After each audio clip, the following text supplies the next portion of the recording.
So we should be good. Pardon me, on the live stream now. Listen, I know that I sound like the absolute drop dead sexiest possible version of me right now. Okay. I know that the dulcet tones of Rob Brown are even dulceter right now than they usually are. Let me tell you what went down this weekend. On Saturday, the Greenville Swamp Rabbits had their teddy bear toss night, which is one of the best traditions in sports. It is, in my opinion, the best tradition in hockey.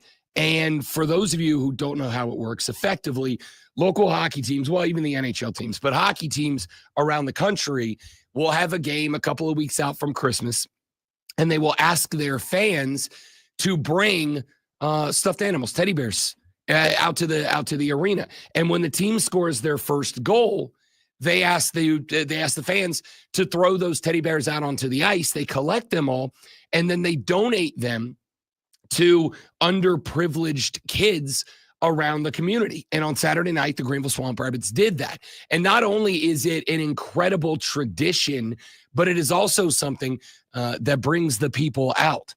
There were north of 6,000 people in the Bon Secours Wellness Arena on Saturday night. Well, for those of you that have not yet come to a Greenville Swamp Rabbits game, and I encourage you to do it, hockey's awesome in person. Hockey is, in my opinion, and I mean this, hockey's the best sport to watch live. Like, I love baseball. I love going to baseball games, go as many as I can. I love football, obviously, go to as many football games as I can. But there's something special about watching hockey in person. Like, it's just to me, the best sport to watch live. And so on Swamp Rabbit game nights at the crib, I am their in-arena host. So I'm the dude that they put up on the Jumbotron, and my job is to, host the games and whatever. But what they want me there for is I build the hype, man. Like, I pop off on the mic, I cut promos, I go bananas, and I get people excited about the game. Well, there were 6,000 people in there on Saturday night. It was a spectacular hockey game. Swamp Rabbits, unfortunately, come up on the losing end on Saturday. They did get it right and finally knock off Orlando in overtime yesterday. We'll talk some hockey later on in the show later on in the week. But 6,000 people in there. It was a hell of a hockey game. And as somebody's job, as my job is to get the people excited, man, I was popping off. I was losing my mind. It was absolutely electricity in the Bon Secours Wellness Arena on Saturday night. So I was going off, and had another game yesterday. Didn't go quite as hard in the paint yesterday. Got there, told Alexis, who runs the game, I'm like, hey, yo, just as an FYI, I'm not the best version of myself today. She's like, that's all right, we'll figure out. We got through the game, and woke up this morning, and as I get my day going, the last thing that I do before I take off in the morning, I get up, I take a shower, usually in the AM. I get dressed, and that, take a shower, get dressed, brush my teeth, get the hair perfectly coiffed as it is today. Just chef's kiss on the coif today. And then right as I'm about to walk out the door, I go back in the bedroom. I give the little wifey a kiss on the head, and I leave. And sometimes it wakes her up, and sometimes it doesn't. When it doesn't, I just leave. When it does, she says, I love you. And I say, I love you. So I gave her a little kiss on the forehead, and it woke her up. And she said, love you. Have a good day. And I said, love you. Love you. Love you. So I added a new thing to my routine this morning. Great one. This morning, I made myself a nice little cup of tea. And I have come to the conclusion, and this is true, every tea that ain't sweet tea is gross. It's all gross. It all tastes like a wet paper bag. All tea that ain't sweet tea is gross. I am curious about this because the tea in Ohio, unless they've changed it, is unsweetened. So, is it unsweetened tea in Florida, or is it sweetened tea? No, see, here's the problem. There's tea that is sweet tea. There's tea that is unsweetened tea, which is the same tea, but just without the sugar in it. But then there's the tea that tea drinkers drink. Your Earl Grey tea, et cetera, et cetera. Yes. You put like cream or something. Yeah, chamomile tea. I've heard of those. The fancy tea, like the tea when people say, oh, it's tea time. Isn't it, governor? I may have had some out of a sample box or something. I'm sure you had. Yeah. The tea time, the tea that people drink when they say it's tea time and they're like being fancy and they have their little tiny teacups and they do the little Dunkin' bag or whatever, right? Give me some Lipton sweet iced tea. That's brisk, baby. All right. Give me some sweet iced Southern tea. I made myself this morning before I left. I dunked myself a bag in hot water of Earl Grey tea. I'm like, let me have some tea. I'm going to put a little local sourced honey in there. Isn't that more of an evening tea? Why are you No, that's chamomile. chamomile. Chamomile. I've learned this. The I wife's thought a tea person. I thought that was a nighttime tea. I thought No, Earl Grey was Earl Grey's your any time of the day, Okay. like regular, like tea and crumpets tea. I thought that was more of your early Nope, evening. that's kind of chamomile. Chamomile and sleepy time tea or your nighttime tea. Earl Grey's an anytime tea. So I pulled it out. I gave myself the little Dunkin' bag. I heated up some hot water in the little hot water heater thing that the wife uses. All right. I only know how to do it because I watched her do it. I made me some hot water, poured it in the cup, dumped myself a tea bag, let it get all steamy, took a sip, and went, this is god awful. Why do you people drink this? It tastes like sewer water. This is what water tastes like, I assume, if I scooped it out of the bottom of a canal somewhere. This is atrocious. This is awful. I hate it. But I powered through it. And this is what you're getting out of me today, okay? I'll be better tomorrow. I'll be even better on Wednesday. I'll be my best on Friday. We'll come back Monday. We'll have a kick-ass show on Monday because we'll have the first round of the college football playoffs underway. And then we're off Tuesday through Friday next week, so you won't hear me again for a week. You're welcome. Or I'm sorry, whichever is more appropriate. But here we are, ready to rock and roll on this Monday. I may sound like I don't feel great. I promise you, in the best zone right now. Because Zoe and I, we got 6 days of work. We got today and then 5 more. Then we're off from next Tuesday through the end of the week, all the way up to the next Monday, with the exception of, obviously, Bet for the Cycle on Saturday from noon to 4 on the BetQL Network. By the way, I lost Parlay v Parlay Challenge this week, Zoe. My punishment is that one night this week I have to go to the gymnasium and I have to do 90 consecutive uninterrupted minutes on the stair machine. So whatever day I do that, I need you to know I will be here in a wheelchair the next day and you will be wheeling my fat ass around the studio. So what you're saying is you won't be on the Upstate Pulse annual Christmas karaoke. I will be. I just may be sitting. I may be laying on the floor singing in traction somewhere. Yeah, I may be on the floor laying down singing whatever songs you got me singing this year from the floor. So how can you prove that you're doing 90 minutes? I am going to be checking in on a live stream every 10 minutes from a machine that you cannot stop the clock on. If you stop moving, it stops and resets the clock on you. See, I'd be okay with the treadmill, but why did they choose the Stairmaster? Because everyone's okay on the treadmill. This is meant to be a punishment, man. Not everyone's. It's going to suck. So anyway, all of that being said, I know I sound like hot garbage today, but I want you to know I feel great. All right. I'm gassed up. Let's rock and roll. Right, 4 hours. Everyone who's agreeing with Rob on the teas, I looked it up and it says a preference. It's either in the morning or in the late afternoon. So I was right too. But you said anytime. It doesn't say anything about midday or not. So if you can have it in the morning, you can have it in the evening, but you can't have it in the daytime. Apparently. Not at noon. You can have it before 10 a.m. or after 10 p.m. Yeah, but any time in between is British blasphemy. Yeah, there you go.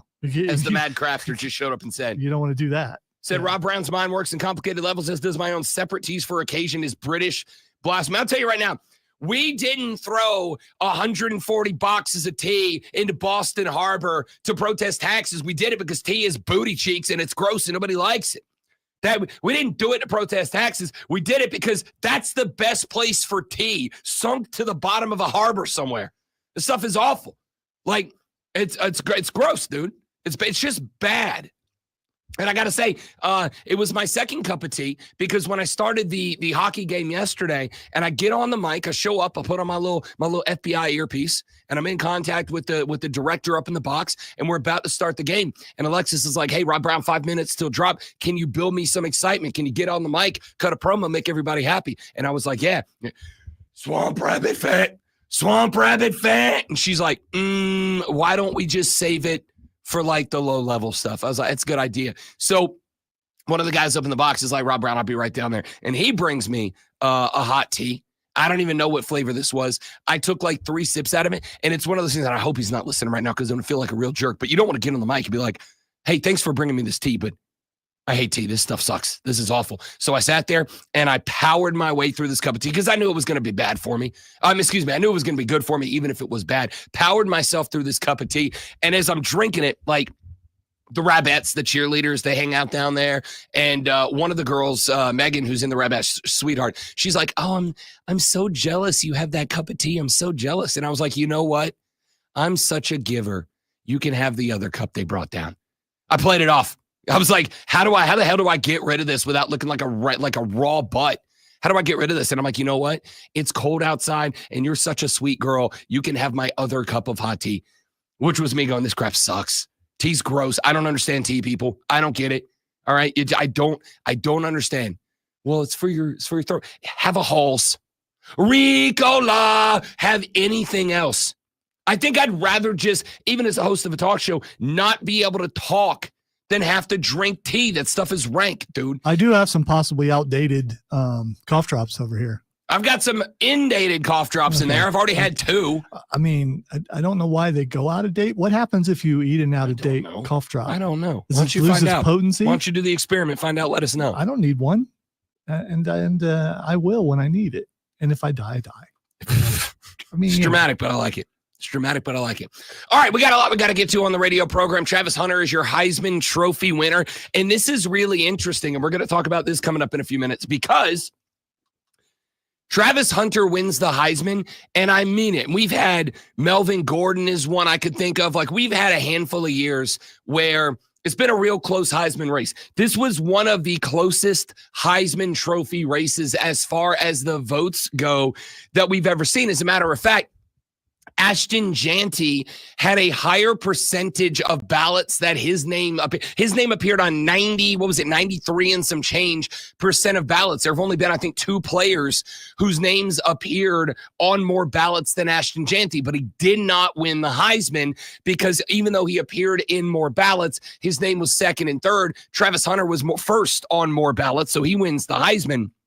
Here's what's really interesting, and it's a conversation I want to have. Travis Hunter wins the Heisman from Heisman voters. Obviously, X amount of numbers in the media and previous Heisman winners who submitted a vote. If you are on, and I don't know if this is a result, and I want to use you guys as a platform for this, to find out if this is like a social media thing or if there's something more to this. I cannot recall. Maybe it's recency bias. Maybe it's just the circles I travel in. I don't know.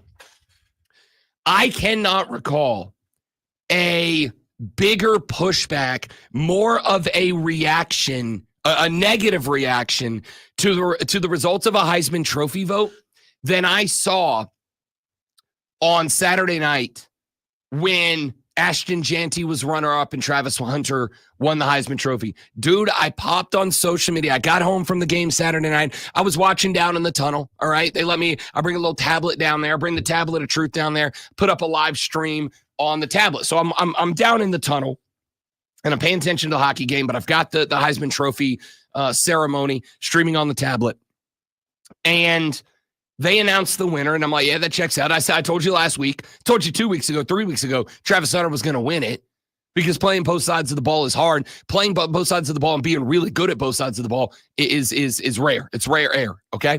And I said that the unfortunate part here that the people are going to have to recognize and realize is that while Ashton Jeanty is doing something that we may never see again in our lifetime, the way he runs the football, Travis Hunter is also doing something we're never going to see again. And whether or not you agree with it, what he is doing is even more rare than what Ashton Jeanty is doing, despite how rare what Ashton Jeanty is doing. Travis Hunter's going to win the Heisman. So he does. He wins the Heisman. I get on social media Saturday night when I get home from the game, lay my sweet head down to sleep. And as I'm scrolling through Twitter, man, I mean it, I have never seen a bigger reaction, pushback to a vote since, I don't know, November. Like, it was my entire timeline. And again, I have brick by brick crafted my timeline into being the absolute perfect football timeline. All right. Everybody in my timeline knows ball. And I get on there and I was blown away by the sheer pushback from the public at large, to the point that, and I don't know if it was Madcraft or somebody, I think it was, who's in the live stream right now. What up, big dog? Good to have you back, buddy. Somebody sent me a tweet that asked the question, should the public have a vote for the Heisman? Should there be whether it's a percentage of the vote? He's in there, Sam, right now. I believe the fan vote should carry a small weight of the overall Heisman vote, say 10%, 20%. Or should there be one poll and that's worth one vote in the Heisman Trophy? Should there be a fan vote? And my immediate reaction was no, because respectfully, I have watched how the fans vote polls on Twitter, and sometimes the answers are really dumb. But this was, I mean it, I'm not going to say it was consensus. It certainly wasn't. But I believe if there was a poll right now, who should have won the Heisman, Ashton Jeanty or Travis Hunter? And we made it an at-large poll on Twitter. If we got 100,000 votes, I'm sure about 85,000 of them would go to Ashton Jeanty. That's how big that pushback was. But the question is, how many of those people actually saw him play, or they heard on TV and other places that this guy's going to win the Heisman? Because I never watched him play, but I heard a bunch of people talk about it. I did see Travis Hunter play, and he's amazing. Now, see, and here's the thing. You know what? Save this. Let's just go ahead and bring this back up. I was going to do it later in the show. We still may, but I'm glad you brought that up because I think it's a very valid point that I want to address. Good job, Madcraft. You've moved my entire show segment around. That's the power of the people on the Rob Brown Show and the Fan Upstate. Lights. All right, guys, real quick live reading. We're coming back. We'll address that next. Stay right there for me.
All right, we're back. Thanks for hanging in there, dudes and dudettes. Lonzo does got an X. It's Lonzo on Word, W-O-R-D. Do Lonzo got an X? Yes, Lonzo do got an X.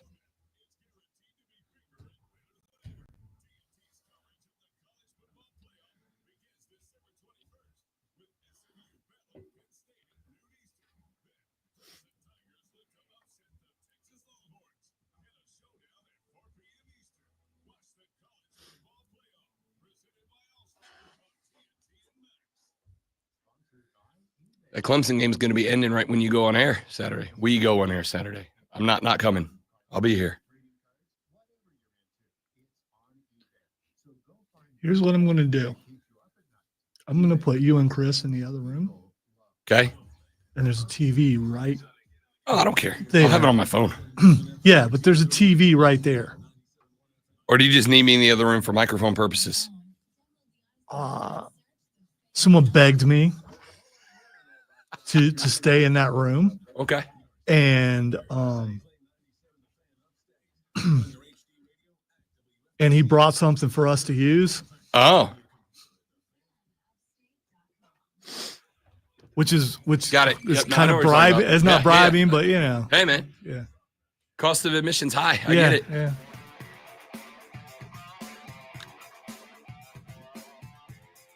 Ashton Jeanty checks in second in the Heisman Trophy voting. He was on 93+% of the ballots. Travis Hunter was on 90%, but it is a ranked vote. That is to say, you get more points for being ranked higher. So if you're ranked on 97% of ballots, but you're in third on all those ballots and somebody else is on 89% of ballots, but they're in first, they get more points. They win the Heisman. And again, as I pointed out in the last segment, I have not seen a huge organized pushback quite like I did on Saturday night for Ashton Jeanty. In fact, to the point that Ashton Jeanty was being called on Twitter, Lonzo's name, the People's Champ. And I don't have an issue with it. The concept of the People's Champ is on Saturday night. I was like, yeah, that makes sense, man. Like my social media feed was buying, and even when I went searching for Ashton Jeanty, like, you know, pop his name into the search bar on X, pop his name into the search bar on Instagram, whatever. As I scrolled through, the overwhelming majority of the people that were making comments about the Heisman were speaking that Ashton Jeanty should have won it. So Madcraft hit me up with a question on X, and he said, should the public have some sort of say in the Heisman, whether they get a percentage of control, maybe a fan vote's worth X percent, or maybe they get a ballot or they get 10 ballots based on their ranks, or whatever the case might be. And my answer, due in part to what Lonzo said a minute ago, is no, they should not. And I'll tell you why. And I say this with all due respect, because of what Lonzo said. Lonzo said, I didn't see Ashton Jeanty play. I saw Travis Hunter play all the time. Here is a reality about human beings. In sight, in mind, out of sight, out of mind. That's how we operate. That's how we work. The things that are represented in your life matter. This is why, and I'll not to make it politics, but here's the reality. This is why Republicans won the presidency this year, because they did a better job of talking to people about the issues that impact them directly, or making them feel as if the issues that they were talking about impacted them directly, whether they do or don't. The Democrats went out there and they said, hey, look, yes, we're dealing with inflation. So's the whole world. Everyone is. And we're doing a better job of handling that. But the reality is people don't have a grasp on international economics, right? They have a grasp on the economics of my house. And Republicans did a better job at saying, look, we're going to do a better job at helping your domestic economics work out. They just did a better job messaging. That's in large part why they won. The fans did not have access to Boise State University football. They just didn't. And if you did, you ignored it by and large.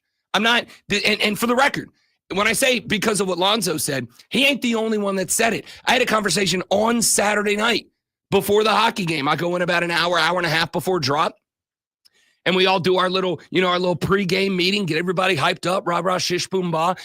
And me and the boys were up in the office talking, and I was like, "Is there anybody here that thinks that it's worth putting a little sprinkle on Ashton Jeanty to win this thing? He's got a ton of social media support." And 3 of the 5 guys that I was talking to up there said no. I said, why not? And they said, well, I've seen Travis Hunter do some incredible things. And I said, great. Did you not watch Ashton Jeanty? Because this man was running, by the way, if you go watch any game, they were stacking 8-man boxes against Ashton Jeanty, and he was breaking tackles through all of them. And again, I know he's playing Mountain West competition, but a running back stacking up 180 yards on average, 190 yards on average, when teams are only trying to stop him, and he's still putting up those numbers, are ridiculous. And when I asked around, the majority of people that I spoke to had not watched more than maybe like a few snaps of Boise State football. And the majority of those that did watch it, they watched the Mountain West Conference Championship game. Why? Because that directly impacted them. Boise State winning that game, catch a bye in the playoffs. Boise State losing that game drops them out of the playoffs. Maybe not moves UNLV in. If Boise State loses that game, there's a chance that Clemson or SMU end up with a bye. A chance the Big 12 champ moves around a little bit. The Mountain West Conference Championship game directly impacted college football fans, ergo they watched. But they didn't watch Boise State in weeks 1 through 12, 1 through 13. That's why I can't let fans have a vote. And while I am 100% sure that there was a significant number of Heisman Trophy voters that likely did not watch at least a few Boise State games, I am willing to bet that overall a significantly higher percentage of Heisman voters, former players and media members, I'm willing to bet they at least went out of their way to be exposed to Boise State football, especially later in the year when what Ashton Jeanty was doing started standing out. Like, oh, this kid down there with the blue turf Smurfs, this kid's playing some damn football. We got to week 11, 12, 13. Ashton Jeanty has crossed the 2,000 rushing. Guys, there's like 7, including Clemson, by the way. There's like 7 schools at the FBS level, whole schools, that did not have as many rushing yards as a collective as Ashton Jeanty did as one guy. And yet, even when we got to that mark, if I asked around, I'd be willing to bet, maybe not our audience, because our audience knows ball, the Armada's quite intelligent, but if we went out, man, on the street and said, how many Boise State games did you watch? I guarantee you the average number of games is less than 1. I guarantee it. So I can't say the fans deserve a vote when I would be willing to bet actual American dollars that if I asked 1,000 college football fans, not even regular people, genuinely college football fans, if I went out and asked 1,000 college football fans, how many Boise State games did you go eyeballs on? I would bet you the average answer is less than 1. Less than 1. There will be a bunch of them that say, I watched the Mountain West Conference Championship game. Maybe they watched the Oregon game back in, what was it, week 3, week 4, whatever it was. Like maybe. But realistically speaking, the average answer is less than 1. And I do believe that if you ask all those people that you're talking about asking, the first thing they would say is, could he do it in the SEC? No, he could not. Could he do it in the Big Ten? No, he could not. I'm not saying that I'm saying that. I am saying that. But I'm betting that the people that you talk to, that would be one of the things they say to you. I bet you it would. And again, I can't tell you what he'd do in the SEC or Big Ten. I will say this. I guarantee you he'd be the best running back in those conferences. I do watch. I promise you. In fact, I would go so far as to guarantee I watched more Ashton Jeanty, more Boise State games than probably anybody listening to this show right now. I promise you, if I stuck him in the Big Ten, he'd have been the best running back in the Big Ten. If I'd have stuck him in the SEC, he'd have been the best running back in the SEC. He would have outpaced Dylan Sampson from Tennessee. If I'd have stuck him in the ACC, he'd have set the ACC single season record mark. Guarantee it. Guarantee he would have done that. And my other argument, for the folks that are out there that are going, oh, conference, that's all well and good. Yes, he plays group of 5 ball. Yes, he plays Mountain West ball. Here's the thing. If it's that easy, why is he the best to ever do it? Why is he the best? He's the best to ever do it at that level. There's got to be some level of respect for the numbers that he's put up. he's probably, in the first game they play in round 2, he is going to set the all-time single-season rushing mark. If it was that easy to do at lower levels, we'd at least have more guys that were in that conversation, and we just don't. The reason I will never say fans should be given a vote is this. Colorado ball, if you wanted it, was very easy to access, very easy to watch. Boise State, you had to go hunt for. And people just aren't willing to go hunt this down. And they just didn't. Again, if we ask 1,000 people right now, how many Boise State games did you watch? The average answer will be less than 1. Well, I'm looking at the bracket trying to figure out when he will face a good defense. I mean, I believe Penn State's going to beat SMU, so their first game is going to be against Penn State. Is that a good defense? First off, is that one of the better defenses they've played? It'll be it'll be the best defense they've played for sure. Now, and if he goes and stacks a $150 on him, will he get some respect? If things progress how they could, they would be playing Georgia eventually. If he does against Georgia, then I'm a little more convinced. I mean, listen, we've seen, let me do this. Let me, because this conversation is not going anywhere, because there's another story about Ashton Jeanty that kind of bothered me a little bit. Let me get Douglas in here real quick before we head to a break. I don't want to ask him to hold through a commercial set. Douglas, welcome to the show, brother. Great to have you. What you got for me, big dog? Hey, thanks for being here, Rob. Sure. Recent upstate transplant. So welcome, buddy. No, thank you. Hey, no, I honestly think the biggest issue, I'm going to compare it to nepotism a little bit. You look at Deion Sanders and all the attention that he gets. That's the only reason that Colorado's on TV more than anyone else, especially out here. Like, that's why Boise State isn't getting the attention. You look 2-3 years ago, Boise State was on TV. The Smurfs, they're a great team. But honestly, I think the Deion Sanders is it's a joke of a show that's taking too big of a shadow over college football. Douglas, I'll say this. Number one, I don't think you're wrong. You are correct. Colorado is the shiny new toy with Deion Sanders there. And yes, just like they were last year, they're getting pressed. But here's the thing. I will say this respectfully, Douglas. It doesn't matter why Colorado's on TV. It just matters that they are. And yes, this vote, if it was up to the fans, 100% would be a popularity contest. Now, I will say this. I'm actually quite proud of the fans. Because you're saying it's not a popularity contest. Hang on. Let me push back. Because I do think it is to a degree of popularity contest. I am going to say, and I said this last week, Douglas, I think this year's Heisman Trophy race is probably my favorite in the last handful of years because I do think the top 2 dogs are the top 2 dogs. I think they are the best 2. I'm having a hard time coming up with like a linebacker or a cornerback that I would stick in there and say is better than Hunter or better than Jeanty. I think we have the best 2 players in college football that were up there.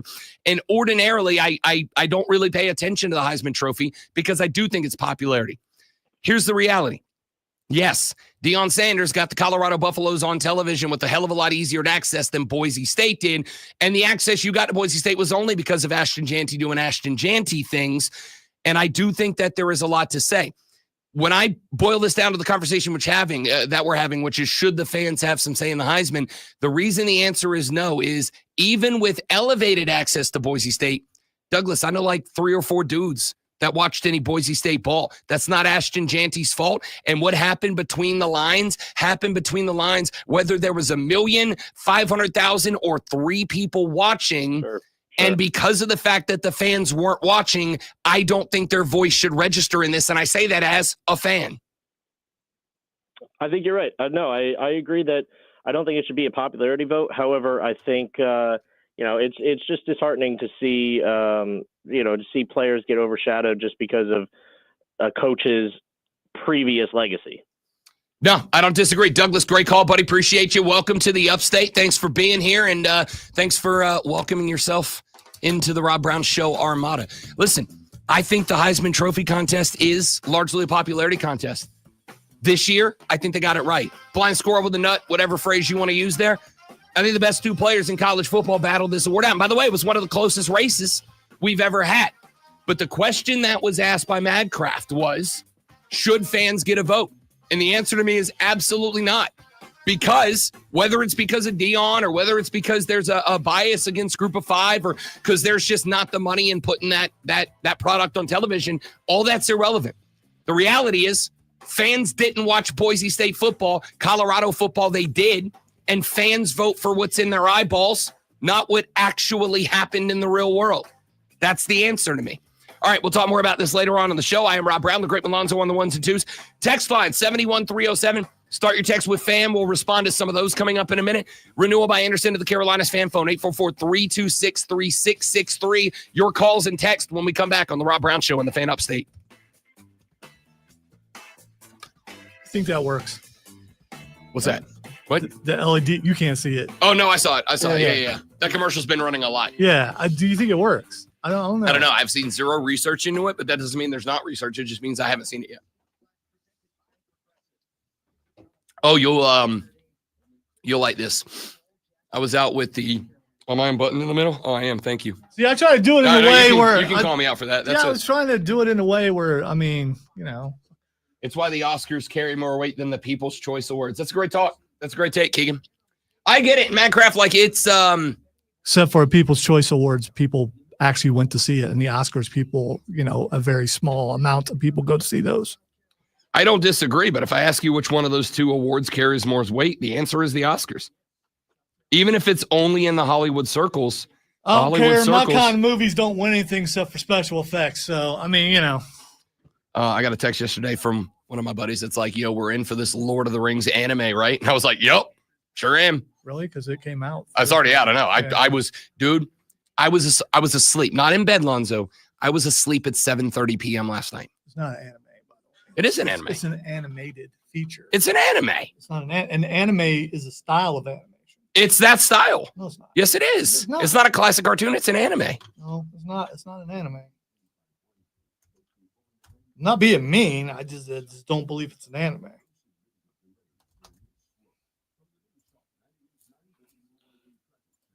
I mean, it looks cool, but I'll wait till it comes on stream. Just like Craven. I wasn't going anywhere near that. I talked about it, but I wasn't going anywhere near it. It made like $11 million. It cost $150. They postponed that movie like 4 times. You postpone a movie because it's not that good. There's other reasons, but I get what you're saying. All right, you postpone a superhero movie because it's not. That's fair. Well, yeah, you look and see what it's Dog, is that not anime? No, it's not. What is that? It's a classic style, and I forget what it's called. That's not anime. It's not anime. No. How's that not anime? Again, I could be wrong. I'm wrong all the time. I feel like, and I'm a big dumb. You're the anime expert, but that's I'm not that's anime expert. I'm not turning the sound on, obviously, but is anybody all right? You guys in the chat, weigh in. Is this anime or is this just classic animation? What would you say? I argue this is definitely anime. I mean, it's the same style as Vox Machina, but I also Vox Machina is not anime. Madcraft says that's live Avatar. Either way, I'm going to see this in theater. It looks amazing. I'm really excited about it. It is, according to AI, considered an AI. Yeah. I mean, an anime movie. So you're right. Max says anime. Madcraft says definitely anime. I will say this, Madcraft. I'm apprehensive about it, but as a Lord of the Rings bro, I'm gonna roll the dice on it. I'm gonna roll the dice that it turns out to be epic. Because if I wait till it comes out and then it ends up epic, I'm gonna be real mad I didn't go see it on a big screen. And ordinarily, like animated project on a big screen, not a huge deal, obviously, as it would be for a blockbuster. But if it ends up being spectacular and I don't see it on the movie theater, I'm gonna be real upset. See, I beg to differ. I don't think you've been to a full-on anime movie at a theater. I have not. Like the last couple of times the Dragon Ball Super movies came out, you are the correct. place is packed. I believe it. And rowdy but respectful. And when I say respectful, I mean they're quiet during the movie, but you get to see more shirts than you've ever seen in your life going, where the heck did they find that at? It's awesome.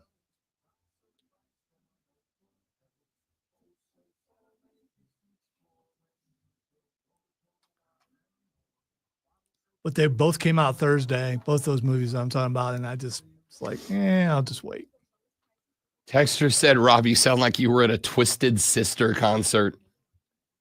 I mean, 100% I would go to a Twisted Sister concert, but like what a random band to say that I was losing my voice at. I don't know if they still tour. Old D. Snyder. He shows up on a bunch of shows I up know. on is that Axe TV? What? I forget the name of that station, but I watch it all the time. It has like 10 Most Wanted and a bunch of concerts and stuff on it. I know what you're talking about. They do all the like dumb criminals live TV or live tape shows.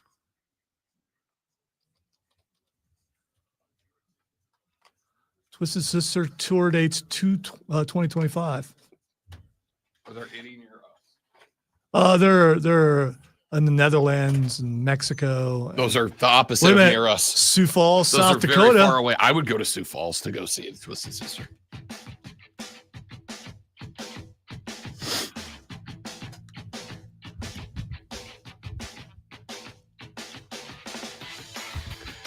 The Rob Brown Show continues. Rob the Greatman Lonzo with you. Jump on board. Text line 71307. You can call us on the renewal by Anderson. Oh, by the way, start your text with FAN, F-A-N, don't forget. We'll tell you that, and I am pretty excited about this. For now. Because when we get to the new year, Jan 1, when we get to the new year, the text line and the call-in number will be the same number. January 2nd, because ain't nobody going to be here on January 1st. I mean, what day do we come back? Yeah, we're not here on January 1st. January 2nd. So next Thursday, the text line and the phone number will be the same number. Next Thursday. Next Thursday that we work. How's that? Not this Thursday. We're off next Thursday. Next Thursday we work. Technically, this Thursday is the next Thursday that we work. Anyway, the 2nd. Point is, January 2nd. Next year, people. January 2nd, the text number and the call-in number will be the same number, 844-FAN-FONE. But for now, 71307, start your text with FAN, F-A-N, FAN, F-A-N, and we will read them on the air. Like texter who said they played Oregon. How did Ashton Jeanty do against them? No big deal. Just 192 yards, 3 touchdowns, average 7.7 yards per carry. Wait for it. On 25 carries. He averaged almost 8 yards per carry, and he carried the ball 25 times. That's insane, man. Like, that's an insane number. And again, when I said earlier, I think if we asked 1,000 self-proclaimed college football fans, how many Ashton Jeanty games did you watch? How many Boise State games did you watch? The average number is going to be less than 1. And, you know, there was somebody pointed out once, and this is one of my favorite things when we talk about percentages and whatnot. The average number of arms per human being on planet Earth is less than 2, right? Because there's people that only have 1 arm, and they bring the average down. So the average number of arms per person is less than 2, right? No. It's 1.99. Yes. No. Because if I have, Lonzo, if I have 2 people and one of them has 2 arms and one of them has 1 arm, the average number of arms is 1.5 arms, right? That's the whole concept. If you have 2 people, but there's more than 2 people. Lonzo, if I have 100 people and 99 have 2 arms and one of them has 1 arm, the average number of arms is not 2. It's 1.99, right? That's how the numbers work. Unless if I have 5 million people, I've got $20, and if you give me 3 10s, then I'll give you back a 10. No. Then, You're trying to complicate something that's not complicated. Yeah, that sounds. If I have 10 people and one of them has 1 arm, you do not have an average of 2 arms per person. You just don't. That's. I'm sorry. That's how numbers work, right? So if I asked the average college football fan out there, how many Ashton Jeanty games did you watch? I'd be willing to bet at least a majority of them would say 0. I'd be willing to bet that a small number of them would say more than 1. Maybe a handful of y'all watch like Boise State v. Oregon and the Mountain West Championship game. But I'd be willing to bet a huge number of people say 0. I didn't watch any Boise State games this year. And a few would say 1. The average number would be like, 0.75 Boise State games per viewer. I'm not watching one this week either. No, we're not, because they're on the bye. So with that being said, to kind of cap off the conversation we were having, and the conversation we had last segment was, should the fans have some sort of say in the Heisman vote? The answer to me is no. The answer to me is no. They should not. And it's not because fans don't know ball. If fans didn't know or care about ball, I'd be out of a job. I'd be out of a career. So but this isn't you siding with the media, that the media should have all the power? no, It's this not- is not it's not because you doing that, no, it's not. I mean, underlying somewhat. Now, I'm not saying I say that. Because But if someone I might think did that. feel that way, then the next campaign I would go on would be to remove former players from the vote. I'd say, hey, just because you want a Heisman doesn't mean you should have a say in who wins the next You one. mean all But those guys that live in that house? all those guys that live in that house should not have it. No, I don't say that. They absolutely should, because those guys not only know ball, but in fact, if anything, I think those guys probably have a better concept of who should win and why than the media. But yes, I am going to say, to the chagrin of many of you who hate the old hashtag MSM, I am going to say that yes, but mainstream media. Okay, because You looked very confused. well, there's this powder that you can put in water. It's MSM powder. It's very good. I don't know what that is. Yeah, it's. Stop. Lonzo's just putting weird powders in his food. Oh no! It will tighten your skin. I know. As you're losing weight and things like that. Yeah. I know many of you know ball. In fact, if you listen to this show, you definitely know ball, because if you're in the Armada, you know ball. Okay, but as much as it is going to tick off many of you, people who get paid to watch and cover sports frequently know more about the sports than like random fan on Twitter. I'm sorry, they just do. It's literally our job. Now, the problem with that is, and we're going to talk about this coming up a little bit later. The problem is that the people who know ball, love ball, understand ball, report on ball, they're not the ones that get the press. The people who get the press are the hot take artists. This is why I speak out against clickbait journalism. And I'm going to talk about this later, because Ashton Jeanty was at the center of a clickbait controversy over the weekend, and it infuriated me, drove me up a wall. So the people that get the videos that spin around on Twitter aren't a guy who sits down like Brian Baldinger does. Y'all follow Baldinger? Y'all follow Baldy on X? Baldy's great, because Baldy puts up a play and he points out why it works. This guy's doing this and this coverage, and here's the but people get bored by that. It's kind of annoying. And when he was on TV, he was trying to be John Madden at the time when John Madden was really popular, and it just But see, this is exactly my point. Baldy is up there breaking down football. This is why what worked and what didn't work. But people go, oh, it's boring. It's boring. I want hot take. And that's the problem.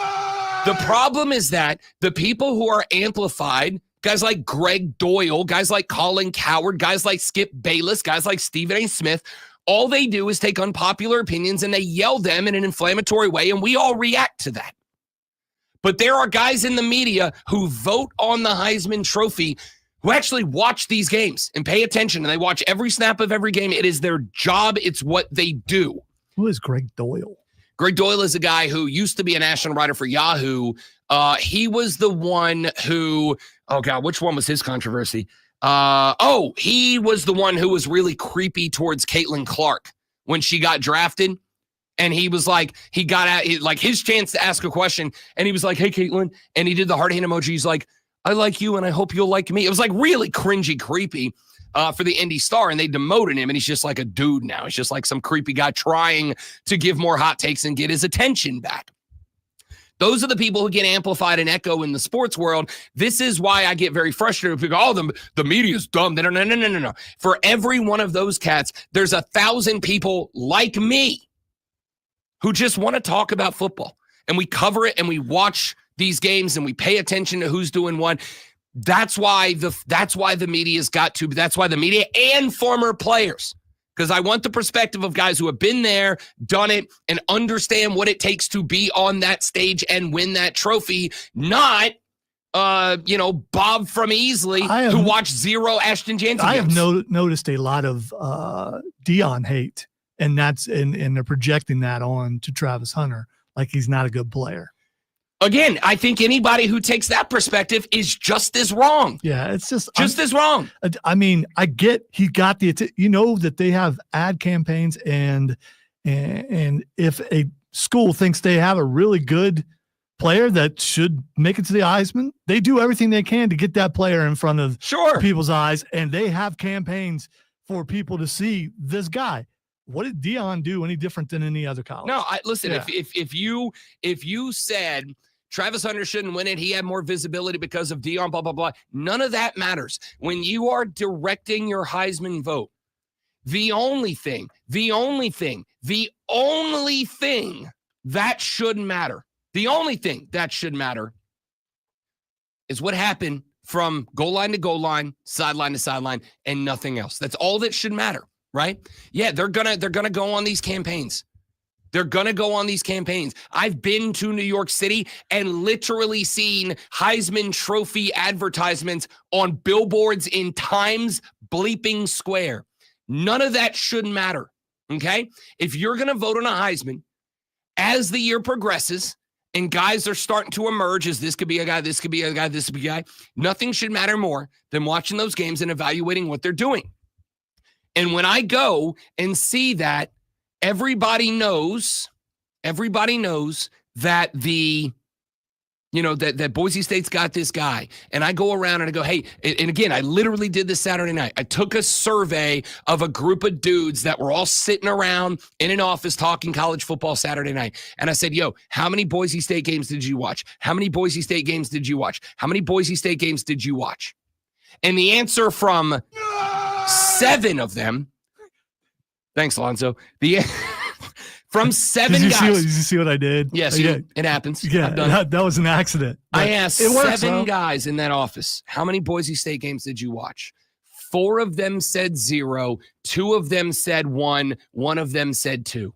So of the 7 people in there that all had a Heisman Trophy opinion, there was a grand total of 3 Boise State games that had been watched. Between 7 people, they had watched 3 games. And one of them, and I respect the guy who knows who I'm talking about if he's listening right now. One of them only watched because I was in his office during the night of the Mountain West Conference Championship game, and I made him put it on. That's the only reason he watched it. So really, between 7, there were 3 games watched, and one of them was forced by me. So really, 2 games got watched, but all of these guys, they all had their opinion on who should win the Heisman. 2 watched games, 3 because I made one of the guys watch the last one. This is why the fans can't have a vote, because you're like, oh, I know ball, and then I go, great. How many games did you watch? Between 7 guys who had very strong opinions, they had watched 2 games willingly and 1 by force, because I'm a dictator. But hey, you got to do what you got to do. Texter said, should the civilian vote count something, or should it be just the Electoral College since they know politics? Well, that's not how the Electoral College works. Let's start with that. I mean, it is technically, but it's not. No, because that impacts you directly. Who wins the Heisman doesn't. All right, I got a lot more good texts on the text line, 71307. Start your text with Fan FAM. We'll read them after Lonzo blows you away with his Sports Flash. 2 of the top teams in the NFL played yesterday, with the Buffalo Bills defeating the Detroit Lions 48-42. Josh Allen threw for 362 yards and 2 touchdowns and rushed for 2 more. And James Cook added 105 yards and 2 more scores on the ground. Don't know if anyone was playing defense about it. Jared Goff threw for 5 touchdowns and 494 yards in a losing effort as Detroit rushed for only 48 total yards. Chiefs quarterback Patrick Mahomes left a 21-7 victory over Cleveland in the 4th quarter with an ankle injury, and said after the game he's unsure of his status for Saturday's matchup against Houston. Mahomes also said he believed he could have returned to the game, but with a lead felt it was smart to let backup Carson Wentz finish the game, and Andy Reid wouldn't let him. Tune in Saturday at 2:30 as the Furman Paladins take on the Harvard Crimson. It's Furman versus Harvard right here on your home for Furman Paladins basketball. The Fan, upstate.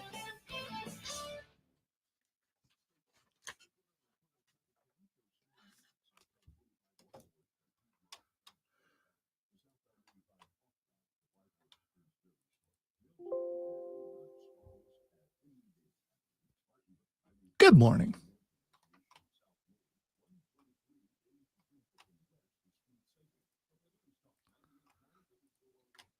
Pretty sure he said smooth sailing instead of smooth sailing, but I could be wrong. Might have misheard.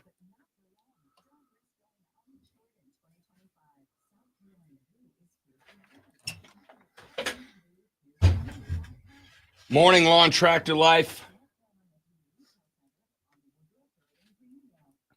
No, Madcraft, I do not have coffee running through the system. I'm not a coffee guy.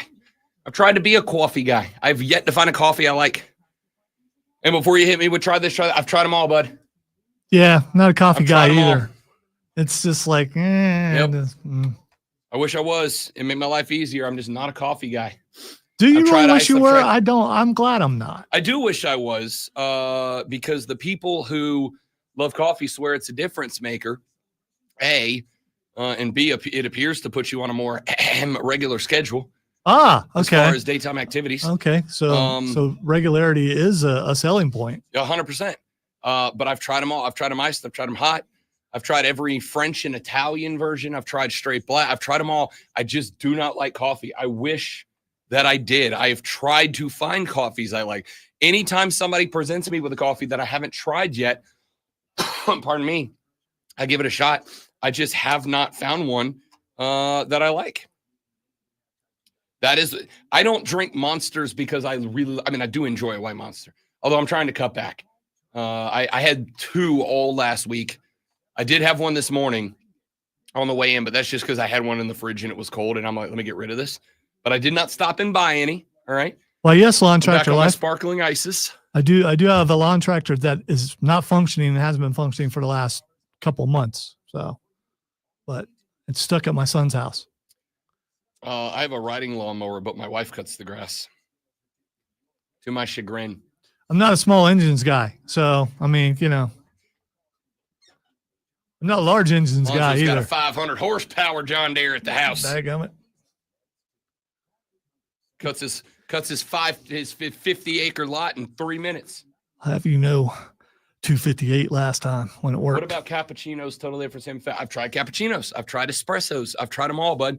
I'm again, like, this isn't me trying to be like what do you call it, a contrarian, and like just say I don't like a thing that everybody else likes. I promise I want to like coffee. It would make my life easier. Coffee's readily available than Monster. It's cheaper than Monster. Like, I would love to like coffee.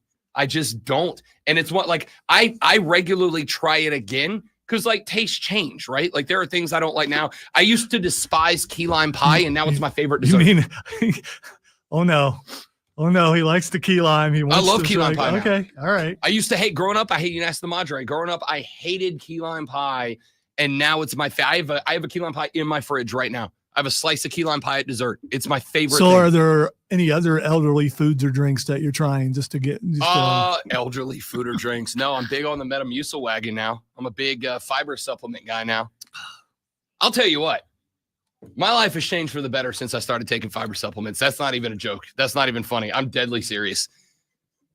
My poops are so much better now that I've taken fiber. Like, oh, it's just life-changing. I wish I didn't have to say that, but I do. I'm a better person since I started on a fiber supplement.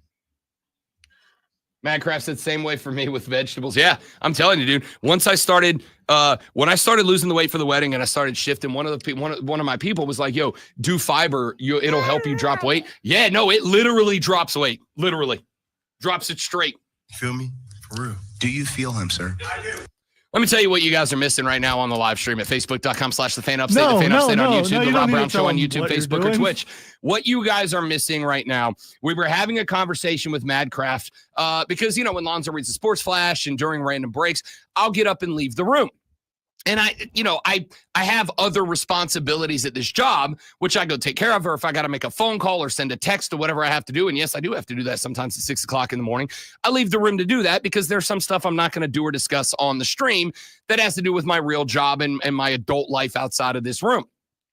So Madcraft came on and he's like, I wonder what Rob does during those breaks. Well, the answer is be an adult, unfortunately. I come in here, I get to goof off as the adolescent brain that I am. But when I got to do real world adult stuff, I go over to the fortress of nerditude and take care of it during the break. And then there's other stuff I do. I'm going to be 100% honest with you. I got an exercise band in there. About every 3 segments, I'll go out there and rep out 20 curls. All right. I'm trying to get the arms back up. Because when springtime rolls around and we bring back Tank Top Thursday, I'd like to be able to look at myself on the stream and not go, "Oh, you piece of crap." All right. Okay. So like I'm in there hitting some curls. So that's why you eliminated Tank Top Thursday. It's not that I didn't participate in it. The last couple I did, I was like, "What? Like, how are you that fat but also have twig arms, man?" It's the underneath part. That's I know, bro.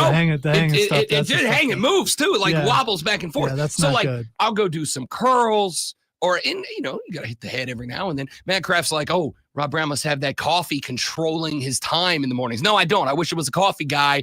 I've tried every type of coffee: hot coffee, warm coffee, cold coffee, iced coffee, cappuccinos, mochachinos, espressos, straight jet fuel black coffee. I've tried all the coffees. I'm just not a coffee guy. It's just not meant for me. My taste buds reject it. You are skirting the main. I'm getting there. Thing. Okay, it's called a setup. I got to set up the people. All right. So we were having a conversation, to which I said, I wish I liked coffee, right? Because the only thing I found that I actually like that helps is energy drinks, and obviously they ain't great for you. So I'm trying to cut back on those. I had 2 Monsters all last week. I used to come in here and drink like 2, 3 during this show. I had 2 last week. I had one this morning only because I bought one for the game yesterday. I didn't drink it. I left it in the fridge. As I was leaving this morning, I was like, I might as well just get this out of the fridge. But outside of that, switch to the iced coffee. So I was saying, I really wish I could like coffee, because I feel like if I did like coffee, my life would be easier.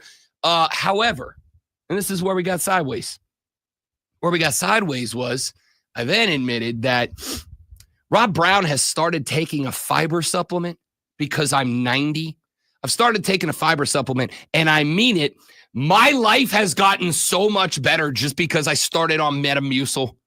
Like, I understand. And those of you that are youngsters, because I know there's some youngsters in the armada. Every now and then somebody come and be like, I got to listen in the car with my dad in the morning or whatever. Those of you that are youngsters, you're going to be me. You're going to wake up tomorrow and you're going to be staring 40-year-olds old in the face, and there's going to be things that change, okay? I used to stay up late and watch Sunday Night Football every single week. I was in bed and asleep at 7:45 last night because I was just dog-ass tired. I used to run for hours and hours and hours. I had 2 hockey games this weekend, and I was ready to die last night. I was out at 7:45, all right? I put fiber supplements into my daily routine. I'm going to tell you right now, my life's better for it. When I was going through and getting ready for the wedding, and I was trying to drop the LBs, I was trying to lose some poundage, somebody came to me and they said, Rob Brown, you knock some fiber into your diet. Either eat a whole lot of broccoli, all right, or try a fiber supplement. I was like, you know what, I'll try it. So I got me a big old barrel of Metamucil. I started every morning. I make myself a little bottle of water, and I put a fiber supplement, shake it up real good, drink that thing. I'm going to tell you right now, boy, does it help you drop weight. And I mean that quite literally. I mean, you knock some fiber into the diet, and you can go ahead and you can set the watch. You can set the morning appointment with the privacy room, all right? Babe, don't text me from like 5:15 to 5:30 because I'm going to be in there taking care of business. I'm telling you, if you have not added a fiber supplement to your diet in what is perhaps the oldest take I've ever had on the radio, I feel like if the AARP is listening right now, I'm going to be getting some mail in the mailbox today. They've already been texting me. So, I mean. I know, but you actually are old. I'm just pretending. All right? You stay classy. Yeah. All right? Put a fiber supplement into your diet, and I promise you. By the way, to a 15-year-old, you are old. I know that. To a me, I'm old, and I'm aware. I'm just to a accepting. 25-year-old, you're old. I was last week. I was having a little bit of a mental challenge last week. All right, I was not my best version of myself. I was kind of a grumpy old man. I was kind of in my feels, a little seasonal sadness kicking in. All right, I just wasn't my happy-go-lucky self. And on Friday night, I'm like, I got to get out of the house. I took the lady. We got in the car. We went down and we saw the Christmas lights at the Greenville Zoo. All right. I was like, let's go see some animals. Let's go see some Christmas lights. Let's go feel good about our life. So we packed it up. We went down there. We're on the drive back. And she's like, hey, are you okay? You don't seem like yourself. And I'm like, hey, it's fine. Got a little mental block going on right now. I'll snap out of the funk. All right. What he meant to say was Lonzo. No, it wasn't you. It was just one of those weeks where it's like, she's like, what's wrong? I'm like, I don't know. I don't know what's wrong. Seasonal depression. I don't know what it is. I'm just in my own head. All right. It happens. I'm going to get out of it. I promise. She's like, what do you need? I'm like, I don't know. And she looks at me and she goes, is it because you're almost 40 and you're just having a tough time with that? And I was like, first of all, shut up. First of all, shut your mouth. But sincerely, no. Wait. That's next month, isn't it? No, it's February. End of February. End of February, I turned 40 years old. It's practically right? next month. It's close enough. It might as well be. But I said, no, it's not that, because honestly, like, I've made peace with being 40. It doesn't, like at 35, being 40 was horrifying. At 39 and 3/4, I'm like, 40. Like, it's no different than 39, right? It is what it is, except for then we started talking about the fact that in my morning routine now is my box of prescription pills I have to take, my daily vitamin I have to take, and my fiber supplement. And she's like, you've changed. I'm like, yeah. And yet I still love you. You better be grateful because the way you're talking to me right now is disrespectful. All right? Disrespectful. And I won't stand for it. But yada, yada, yada. That's enough about me. What do you say we talk about? Not you, sports. What do you say we get to the top 3 sports stories you need to know before you get to the office and start talking sports this AM? What do you say we get to today's water cooler cheat sheet? Are you ready for the playbook of the peculiar, the almanac of the absurd, and the encyclopedia of the extraordinary? Well, you better be, because we're diving headfirst into the 3 top stories that will have your coworkers saying, even before they take their first bathroom break. No. Here we go. Welcome to the water cooler cheat sheet on the Fan Upstate. Water cooler cheat sheet, top 3 sports stories you need to know before you get to the office this morning and start talking sports with your coworkers. Texter said, Rob is on the back 9. Screw you, buddy. I'm young. I still got it. All right? I'll say if anyone's on the back 9, that would be me. Yeah. That would be me for sure. So, yeah. You know. I might be old, but I'm not as old as Lonzo. Why are you coming after me, dog? That's disrespect. Guys, is it hot in here? Or is it just me? I'm just heated up now. Did you really just say that? Yeah. I'm heated up now. Hey, is it hot in here or is it just me? You know, how you doing? Item number 1. We conclude the NFL week this evening, week number 15, with a pair of Monday Night Football games tonight. The Bears and the Vikings kick off at 8 o'clock and 8:30. Just after that, the Falcons and the Raiders. But we had quite a bit of storylines yesterday that we will get to later today. But here are the headlines. 21-7, Kansas City knocks off Cleveland yesterday. 2 stories came out of that. Number 1, Jameis Winston, not good at football, sent to the bench. But number 2, and this one's going to be interesting, Patrick Mahomes leaves this game midway through the 4th quarter with an ankle injury. Now, Patrick Mahomes said 2 things after the game. Number 1, he said he is uncertain about his status on Saturday because the next Chiefs game is Saturday at 1 p.m. He is uncertain about his status on Saturday. He did, however, also add that he believes that was a close game and they needed him. He could have gone out there and toughed it out. He could have took that little shot in the locker room and got back out there and toughed it out. Andy Reid said the same thing. When asked then, why did you go with Carson Wentz? He said, look, because we needed to get Carson Wentz some XP with this year's offense. We needed to let everybody else on the offense hear what the snap count sounds like coming from him, get on his rhythm, get into his routine a little bit. Because, hey, it's the NFL. Anybody could go down at any point. So if we got to go with Carson Wentz, we got to go with Carson Wentz. Patrick Mahomes is banged up in that game. My guess is he's playing on Saturday. If he could have come out and toughed it out, then I assume 6 days later he'll be fine. Saw a video of him on the back of a cart.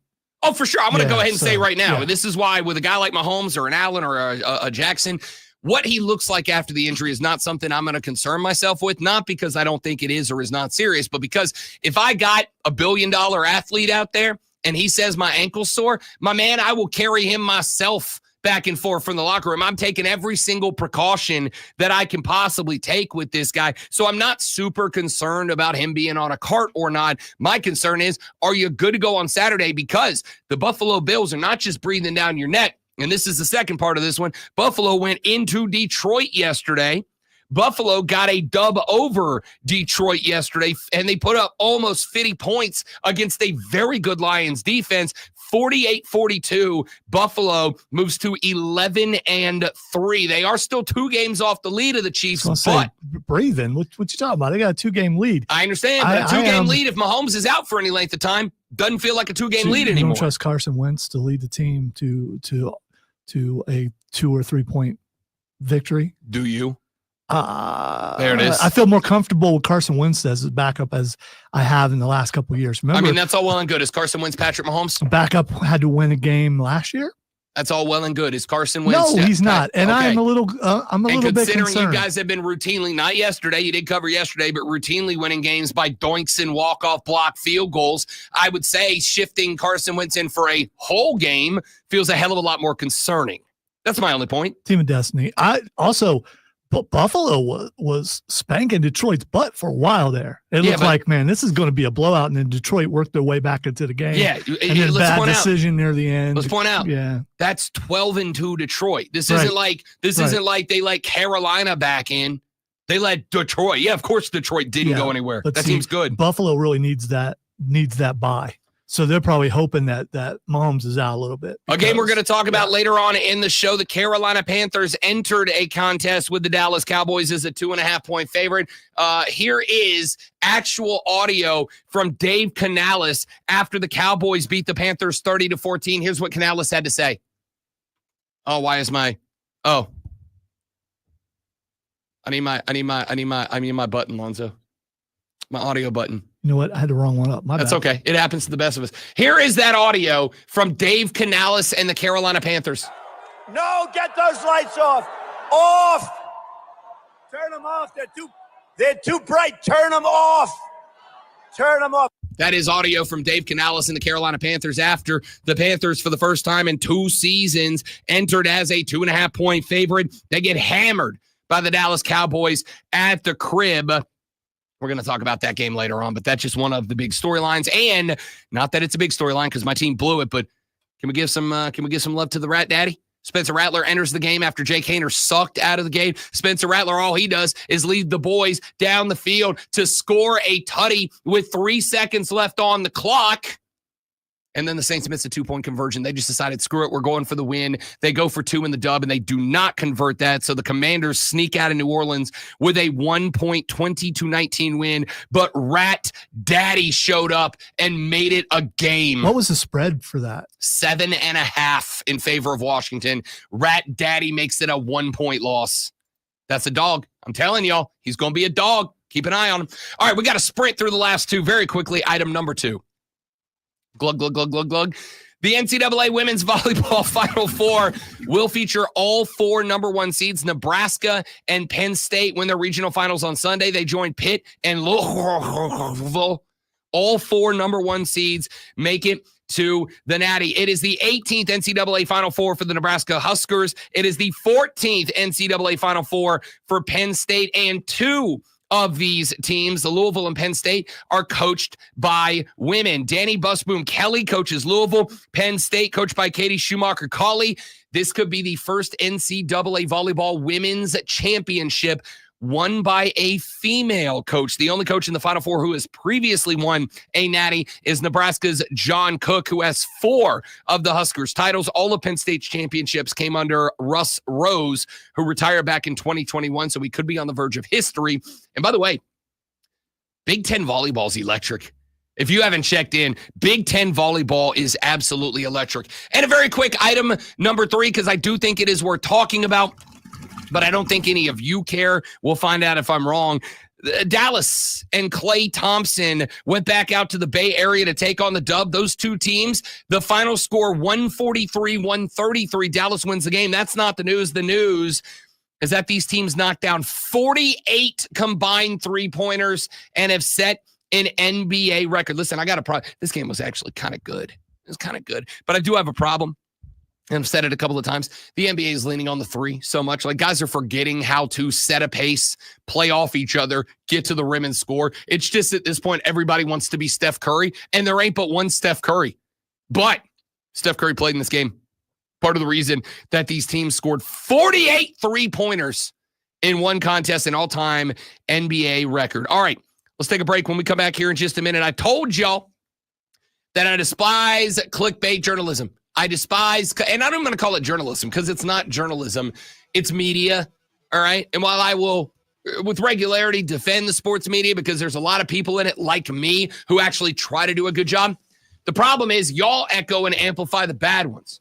And I'm going to give you an example of that with Heisman Trophy runner-up Ashton Jeanty when we come back here in just a minute. I am Rob Brown, the Great Lonzo on the 1s and 2s. The Rob Brown Show rolls on after this. It is the Fan Upstate. QC. All right, guys, one more live, and we're coming right back. Stay right there. We'll be back in just a minute.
All right, we're back. Thanks for hanging in there. Y'all appreciate it.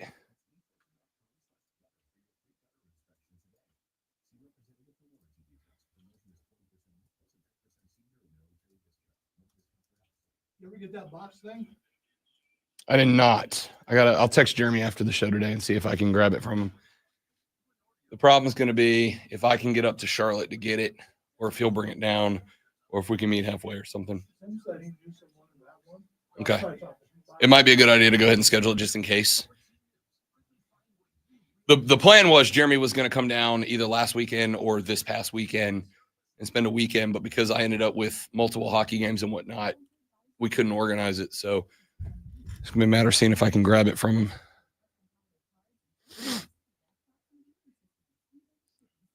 We practice Saturday. Odie can play. We're good. Play. Okay.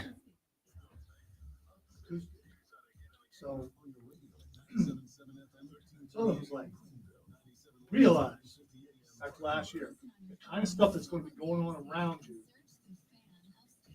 I can hold what I have to sing, and you keep playing, because there's going to be people playing off beat for sure. Could be wrong. Matthew's triangle work might be amazing. Madcraft, no, it was not about your question. It was something else. Your question was valid. That's why we did a couple of segments on it. Your question was a very good question, and I really liked the idea.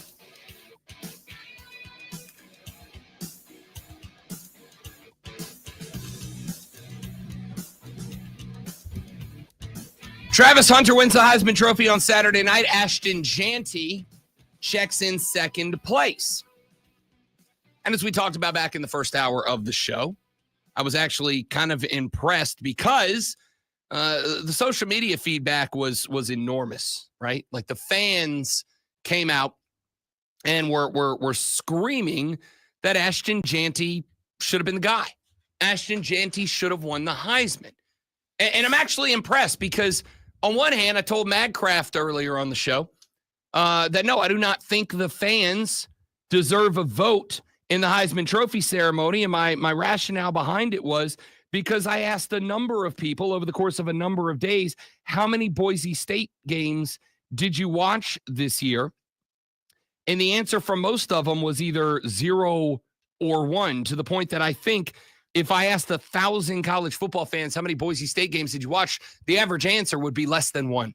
It'd be like 0.6, right? Because you had a handful that watched 2, Oregon in the Mountain West Conference Championship game. You may have some outliers that watch like 5 or 6. But I think the majority of fans watched either 0 or 1. But that's not what this segment's about. This segment is about the fact that on Sunday, as I was scrolling through the social media, I came across a headline. And that headline says, Jeanty disrespected, ? Running back says he should have walked away with Heisman. And I was like, oh, right? Because every clip that I've heard from Ashton Jeanty has sounded like this. This is him on ESPN being asked about breaking the all-time single-season rushing record. Listen to how this young man speaks. In that game, Ashton, you have a chance to pass Barry Sanders for the most rush yards ever in a season, 132 yards, and the record is yours. What would that accolade mean to you? Yeah, it would be amazing. I've broken a lot of records this year, but, I don't think I've broken any other records that have been around for 30 plus years. Let alone by one of the greatest. Come on. Considered the greatest to play the running back position. So when I break that record, that's going to cement my name in the history books forever. Yeah. And for the record, Lonzo, I'll ask you, did you take that as like, egomaniacal or overconfident? Because that just sounded like a kid to me who is appreciative of what he's doing and understands where he stands. How close is he to breaking the record? He needs like 130 something yards. Yeah, he's breaking that record. Yeah, I agree. Well, maybe. I mean, maybe we'll see. If he gets held by a defense, like I was talking about earlier, he hasn't played, a really good defense yet. If they keep him away from doing that, he played the defense of the number 1 team in the country, and he put a $190 and 3 tutties on him. So I don't know that I can go that far. I get what you're saying. He's only played, maybe you could argue he's only played a good defense, but against that good defense, he did 190 and 3 touchdowns. That'd break the record and give him some breathing room if he does that. So what if he doesn't? Then it's going to come back. You said you were going to break the record. Sure. If he goes for 50 yards and no touchdowns this weekend, there's going to be a lot of people that are going to go see that's why. If you look at your own average and you know how close you are to that record, that team is going to try to get him the record. But my question is, from that clip. Yeah, I don't have a problem with him being me either. It's confident. So I read that, and the headline was obviously designed to make it sound like Ashton Jeanty was dropping some BS on the head of Travis in the media, right? Still, at the same time, if Travis Hunter said that, people would be going nuts. Oh, look at how cocky he is. See, I can't believe he's just because there is some people out there, like we talked about earlier, who automatically don't like Travis Hunter because of Deion Sanders. I'm not going to disagree, but I also know there are a lot of people that are. He had Lil Wayne come up and hang out with him in the trophy, and everybody was loving it. Again, on social media for whatever that is worth. So after I read that headline, I was like, you know what? I'm going to go find that interview. So I dug around and I found that interview.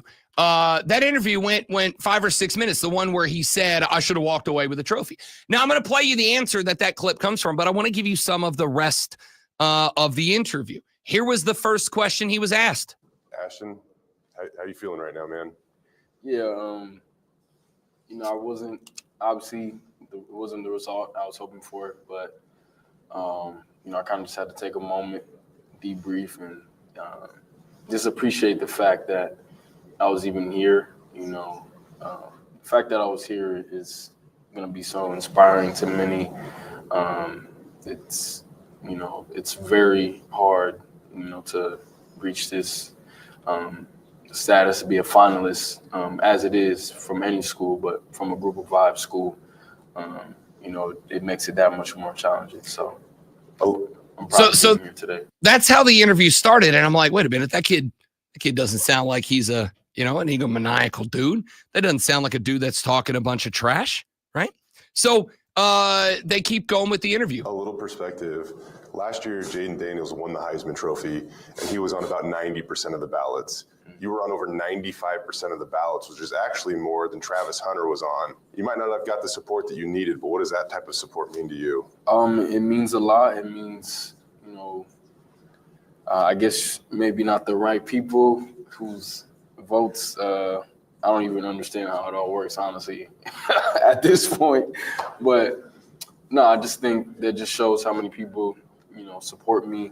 They can recognize not only the great athlete that I am, but, the great person. So that's awesome. And for the record, I don't have an issue with a great athlete calling himself a great athlete.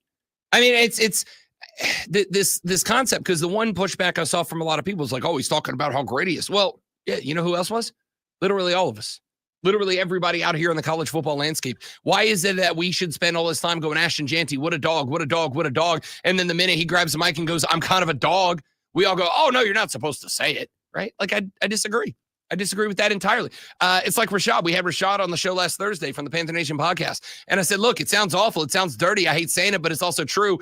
Andy Dalton being involved in a car accident was the best thing that's happened to the Carolina Panthers this season, because you put BY out there. BY was ready maybe a few weeks earlier than you thought. The Panthers, up until this weekend, actually looked like a competitive football team, right? Sometimes there's these things that, like, you think them, but you don't say them. I don't know why everybody's on Ashton Jeanty's case about saying I'm a great athlete. He is. The interview continued on. Something that's a little easier. You got the fan vote. So people are calling you the people's champ. Are you okay with that title? I'm okay with it. Honestly, I don't think it's a bad thing. But I'm really nothing without my fans and the people who support me.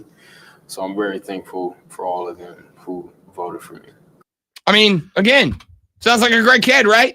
Like, how are we going about hey, Ashton Jeanty disrespects Travis Hunter, says shoulda what? Okay. So I also want to point out one more thing before I play that actual clip. Ashton Jeanty showed up to the Heisman Trophy ceremony wearing Boise State blue and orange. In fact, he was the only of the finalists who showed up representing the school they played for in any way, shape, or form. They asked him about that.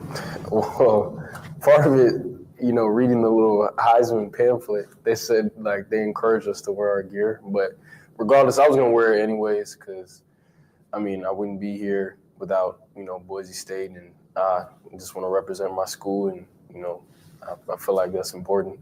So I said that's the guy that disrespected Travis Hunter. That's the guy. Turns out he's the only one that showed up and said, I wouldn't be here without my school. I wouldn't be here without BSU. I'm repping the colors.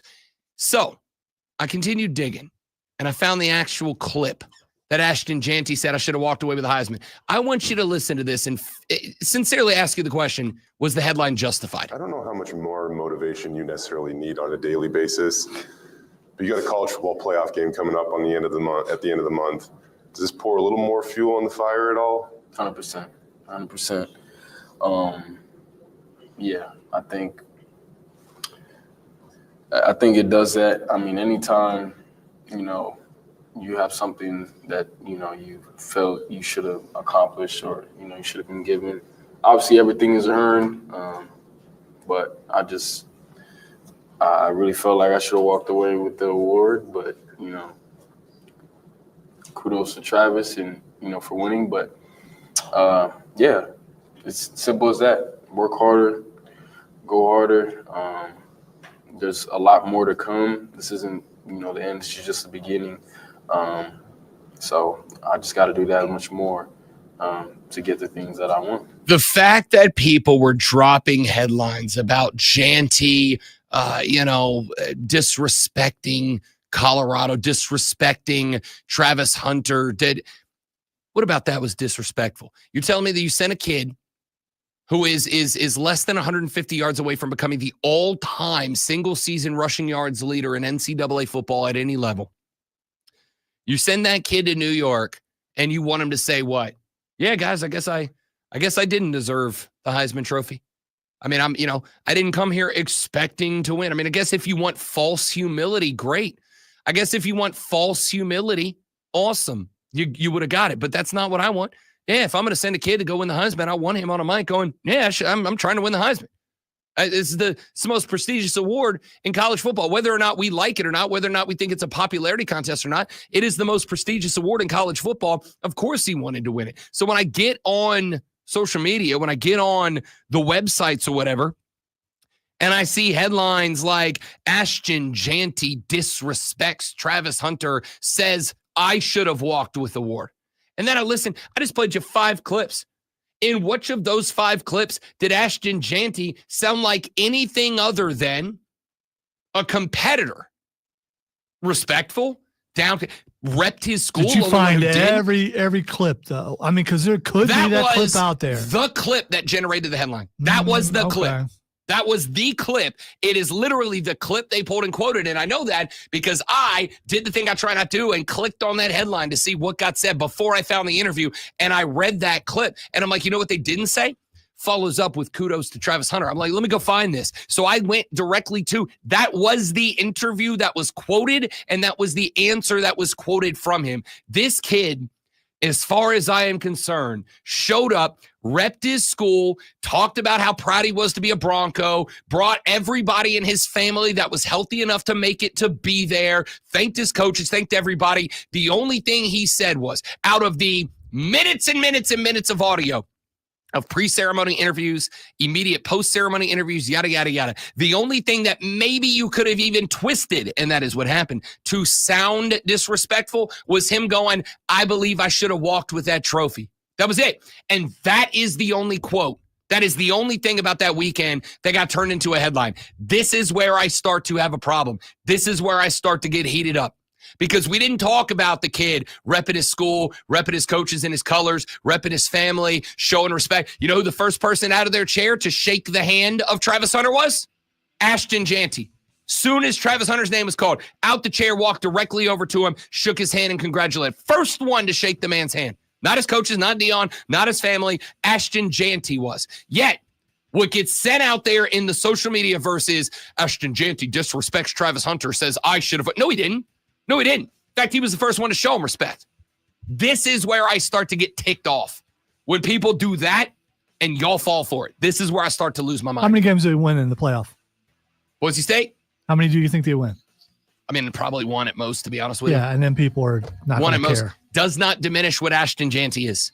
Does not diminish what that guy had. That's why fans don't get a vote in the Heisman. Right there. Let's take a break. Back after this. We got a few more things. A lot of NFL news and notes we got to get to. John Blau with the Post and Courier talks Clemson ball 1 hour from now. It's all coming up on the Rob Brown Show on the Fan Upstate.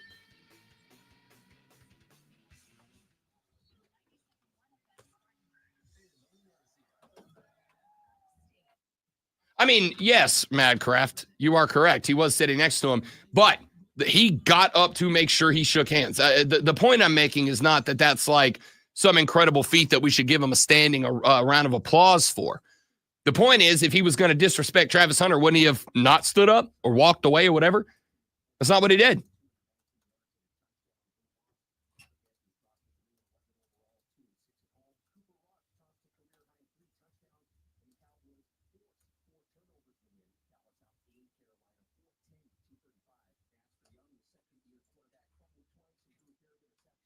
But I get what you're saying. James, you and me both, buddy. I was big time on the Rat Daddy. All right, give me 45 seconds. We'll address that more when we come back. Don't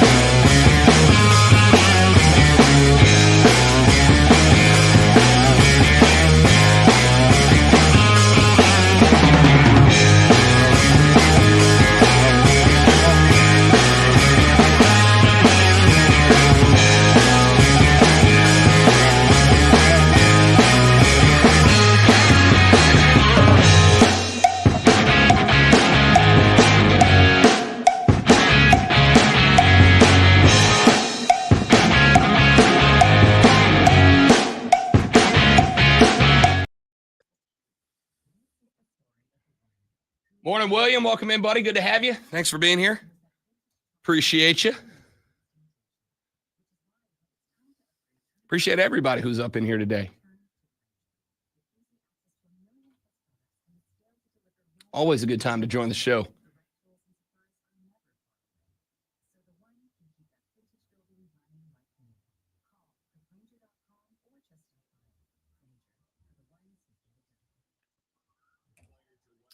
For the record, I don't have a manufactured fiber pill. I just do a fiber powder. It's just fiber, just powder form. He puts it in his drink with a shaking hand. Yes, he does. Put it in a bottle of water, shake it up real good. And then we start about a 5-hour countdown till Rob's going to be busy for about 20 minutes. As I told Cody Decker this weekend, the overwhelming majority of the stuff that I know is learned from reading and watching YouTube on the pooper. It's like a normal thing, though.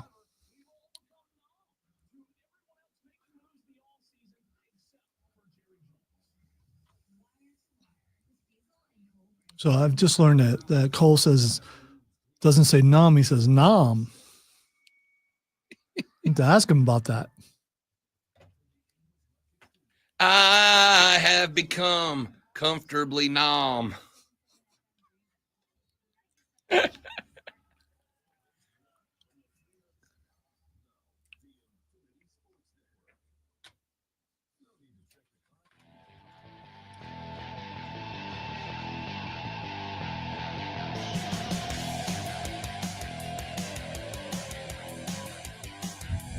Big NFL weekend this weekend. Let's get into some of the highlights of it. We mentioned it back in the water cooler cheat sheet, the top 3 sports stories you need to know, which we do every morning at 7 a.m. As you're an hour away from work, we fill you in on the biggest sports stories that you are going to hear when you get to the office. And now we dump into some of those. Can you tell what the theme of the show has been so far? We jump into some of those. We talked about fiber supplements earlier. All right, it's just how it goes. So we start with one of the stories that right now, obviously, it's up in the air. We'll find out when we get to Saturday afternoon how big of a deal it is. But Patrick Mahomes left the game yesterday against the Cleveland Browns in the fourth quarter of the contest with an apparent ankle injury. Mahomes and Andy Reid both said that had it been a playoff game, had it been a big game, they believe Patrick Mahomes would have been able to go back out there and finish that game. Obviously, had he been a hobbled quarterback, it may have ended up being a different story, but he was seen after the game. He was being carted around the stadium. He was seen walking gingerly, et cetera, et cetera. Mahomes did say that he does not know what his status is going to be for Saturday when the Kansas City Chiefs take on the Houston Texans in a showdown in the AFC. And again, we've already talked about it a little bit. This probably isn't as big of a deal if either the Ravens or the Bills are, either tied or a game off of the AFC's number 1 seed. But it is a big deal with the Bills not just 2 games back now, but 2 games back with the tiebreaker, 2 games back, and have the opportunity scoring 48 points on the road at Detroit, one of the best defenses in the National Football League. All of a sudden, the Bills offense looks like the Bills offense is supposed to look. If Mahomes can't go and Carson Wentz comes in, the Chiefs become vulnerable and they cannot tie with the Bills, or else that game goes through Arrowhead. Now, obviously, history has said it doesn't matter whether the Bills play Kansas City and Buffalo or whether they play them over in Kansas City. All that matters is that they play them in the playoffs because the Chiefs have won that game. But that doesn't mean I still wouldn't rather have that game in Arrowhead than I would in Buffalo. So you're acting like Buffalo is going to make it there because you're also forgetting about Baltimore. You don't know if those 2 teams will play before they get to the AFC Championship game. I mean, so there are a lot of really good teams in the AFC. This is it. So the Chiefs do need to maintain their lead. In the last 3 games, they've got the Texans, they've got the Steelers, and they've got the Broncos. No easy games. Right now, your number 1 seed overall in the AFC would obviously be the 13-1 Kansas City Chiefs. Buffalo at 11 wins is 2 games back with just a few left to play. Pittsburgh has 10 wins. The Ravens and the Texans have 9. Now, the Texans right now lead the AFC South. As it is today, the Ravens would be a wild card team. If the season ended today, they would be a wild card. Here's what we know so far. The Bills have clinched the AFC East. The Steelers have clinched a playoff bid, though obviously only 1 game up on the Ravens. They are not locked in as divisional winners. The Houston Texans have clinched the AFC South because the AFC South is everything that we said the NFC South is. Both South divisions are garbage. The Chiefs have clinched both a playoff spot and the AFC West. Obviously not the number 1 overall seed. The teams that are eliminated right now, the 3-11 Jags, the 3-11 Titans, the 2-11 Raiders, the 4-10 Jets, and the 3-11 Patriots, as well as the 3-11 Browns, are all eliminated from playoffs. Which do you think is better going into the playoffs? Playing tough contests every week, getting into the playoffs, or having what Buffalo has left? They have the Patriots, then the Jets, then the Patriots again. That's how they finish up their season. Honestly, yeah, I'd rather have that than a grinded out schedule. I want to go into the playoffs as healthy as possible. A, and B, I want that 1 seed. I want that bye. Only 1 team gets the bye. I freaking want it. I want the extra week to sit at home and to rest up. Now, there are some teams that the bye is better for than other teams. Tough, hard nosed, like a team like Detroit. To me, the bye is better for a team like Detroit. That is it's hard to say like a tough, hard nosed team when Jared Goff threw for, 596 yards yesterday against Buffalo. But I'd rather have a team that I trust to grind the ball on the ground than a team that is a high caliber, precision, timing-based passing offense. But at this point, with 17 games behind me, I want the bye if I can get it. Reality is Buffalo's probably winning out, right?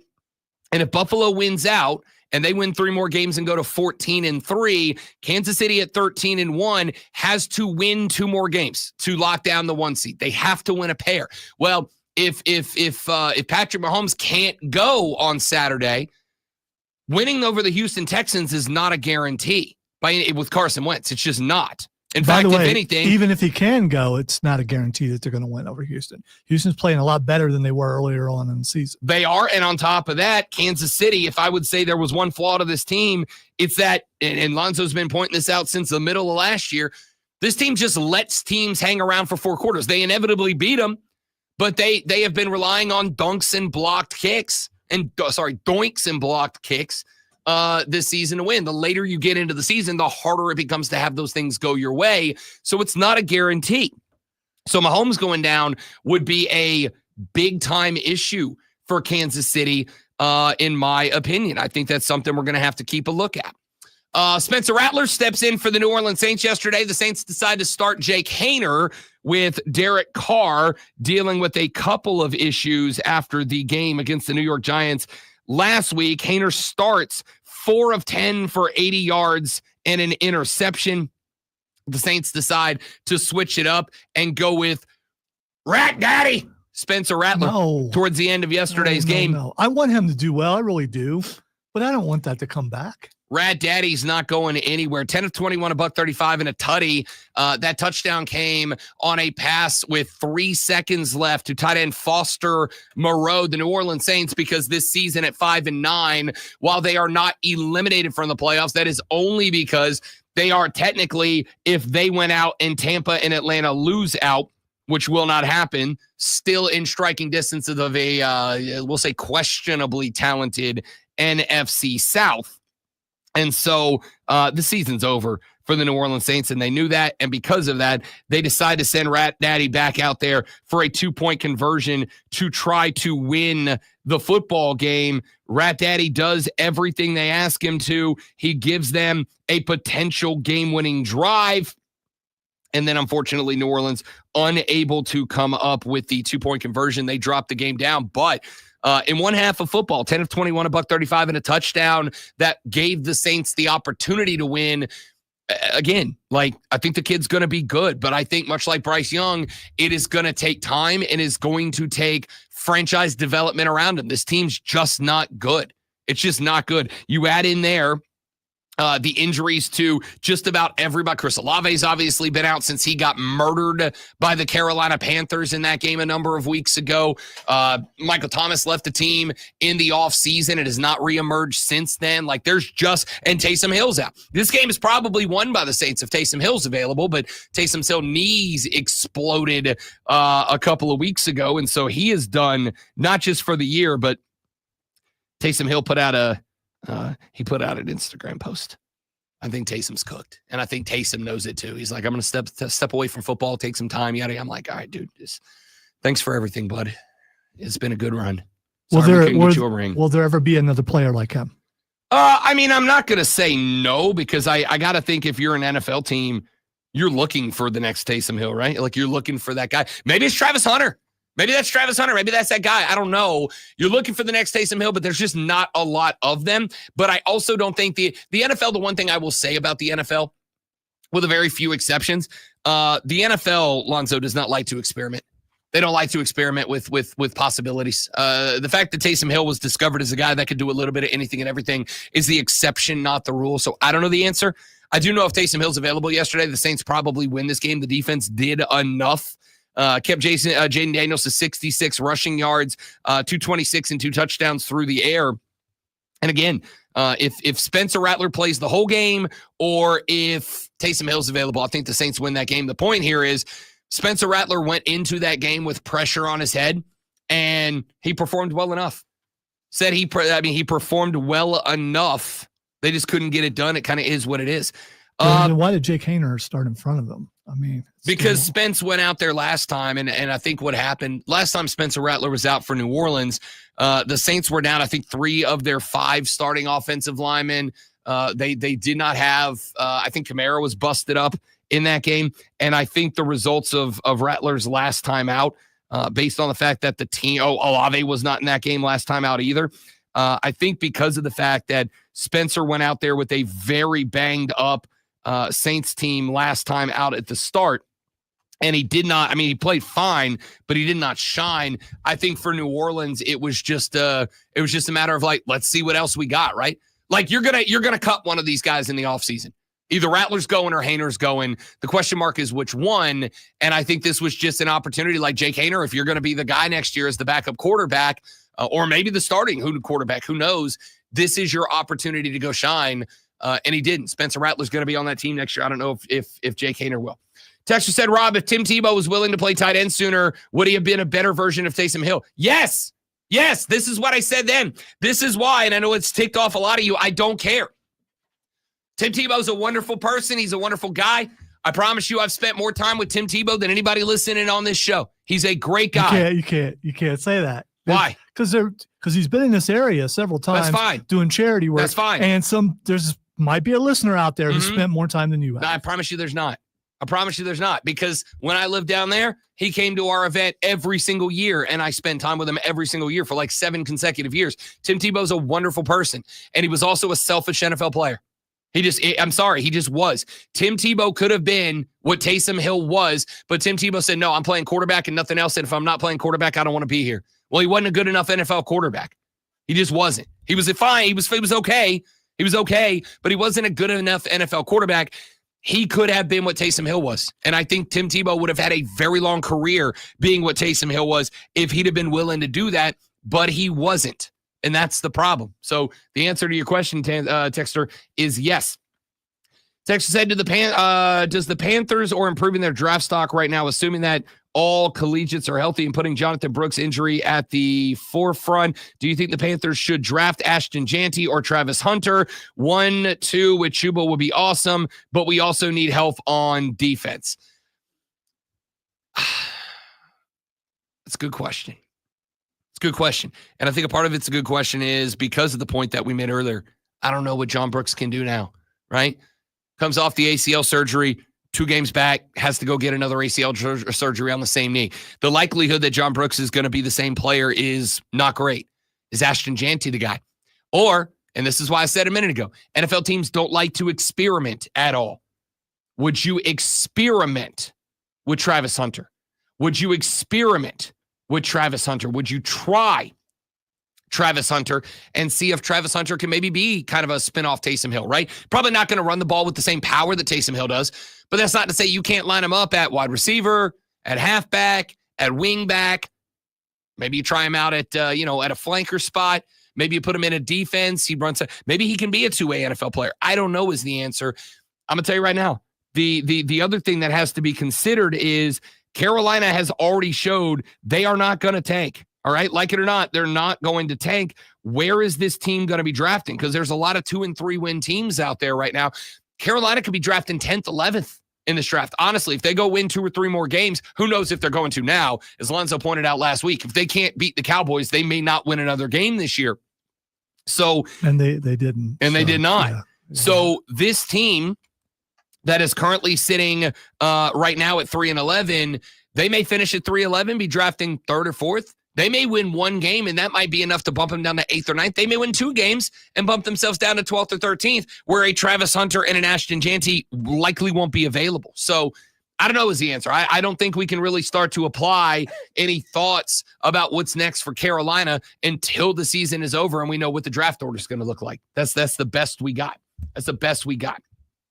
All right, we'll talk some more NFL later on in the show. Coming up in just about 40 minutes from now, John Blau from the Post and Courier will join us. We will break down the Clemson-Texas matchup. When he does, we got to talk about the rest of the college football playoff bracket as we see it lining up for weekend number 1, and we will do all of that coming up after Lonzo seduces you with this Sports Flash. I don't know that you need seducing this early in the morning. I do. Just wake up. Okay, well, don't look this way for that. 2 of the top teams in the NFL played yesterday with the Buffalo Bills defeating the Detroit Lions 48-42. Josh Allen threw for 362 yards and 2 touchdowns and rushed for 2 more. And James Cook added 105 yards and 2 more scores on the ground. Jared Goff threw for 5 touchdowns and 494 yards in a losing effort. Yes, he did all that and still lost, as Detroit rushed for only 48 total yards.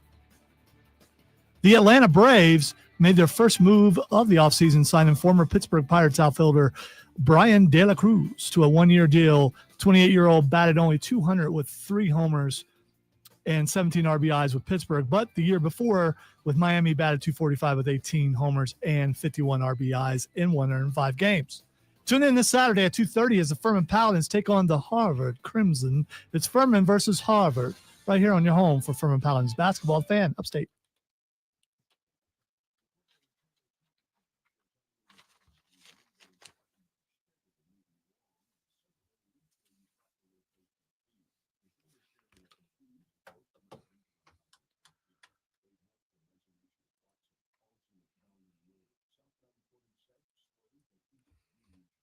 And by the way, as per the earlier comments about the Chiefs, that'll rile me. I mean, no team is in the history of the NFL has won 3 Super Bowls in a row. I mean, it's against them. History is against them for sure. But they have, I've learned patience by watching this team, because for the most part, they're either going to win or lose in the last drive. And that will get you to where I don't give my heart rate up anymore or anything like that. I will say it is kind of disrespectful that everyone is saying that the front runners for the Super Bowl played yesterday. And I hope the Chiefs noticed that.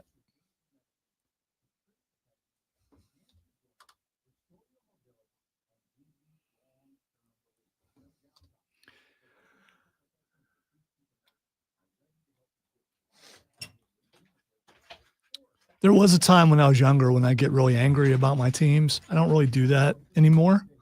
I'm not challenging anyone to try to make me angry, because I still got some fire in me. But still, I mean, the Chiefs have made me to where I'm just even. I'm good. Okay, they're within a touchdown or a field goal going into we're good. Yesterday technically was a blowout for them.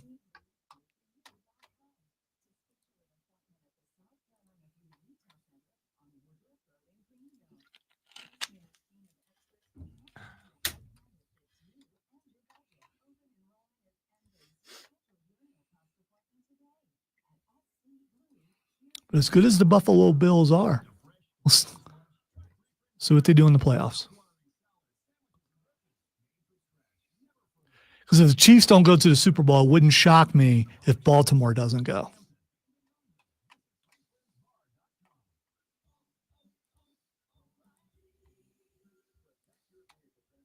Go buy a Taylor record, you Swiftie.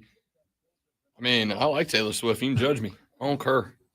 We'll see. There's probably only one person in this room that might actually have Taylor Swift on their Spotify. That would be him. He also plays cuts of her like quite often on the show. I So need to get him back on the board.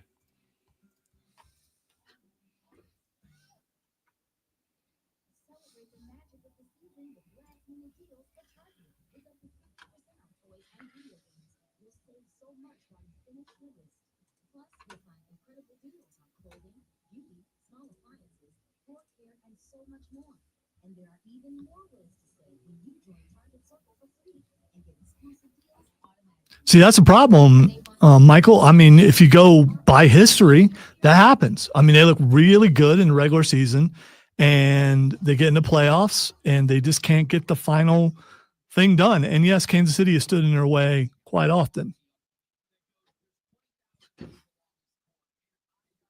But throughout the history of sports, there's a lot of times it would have been our time if it wasn't for this person or this team.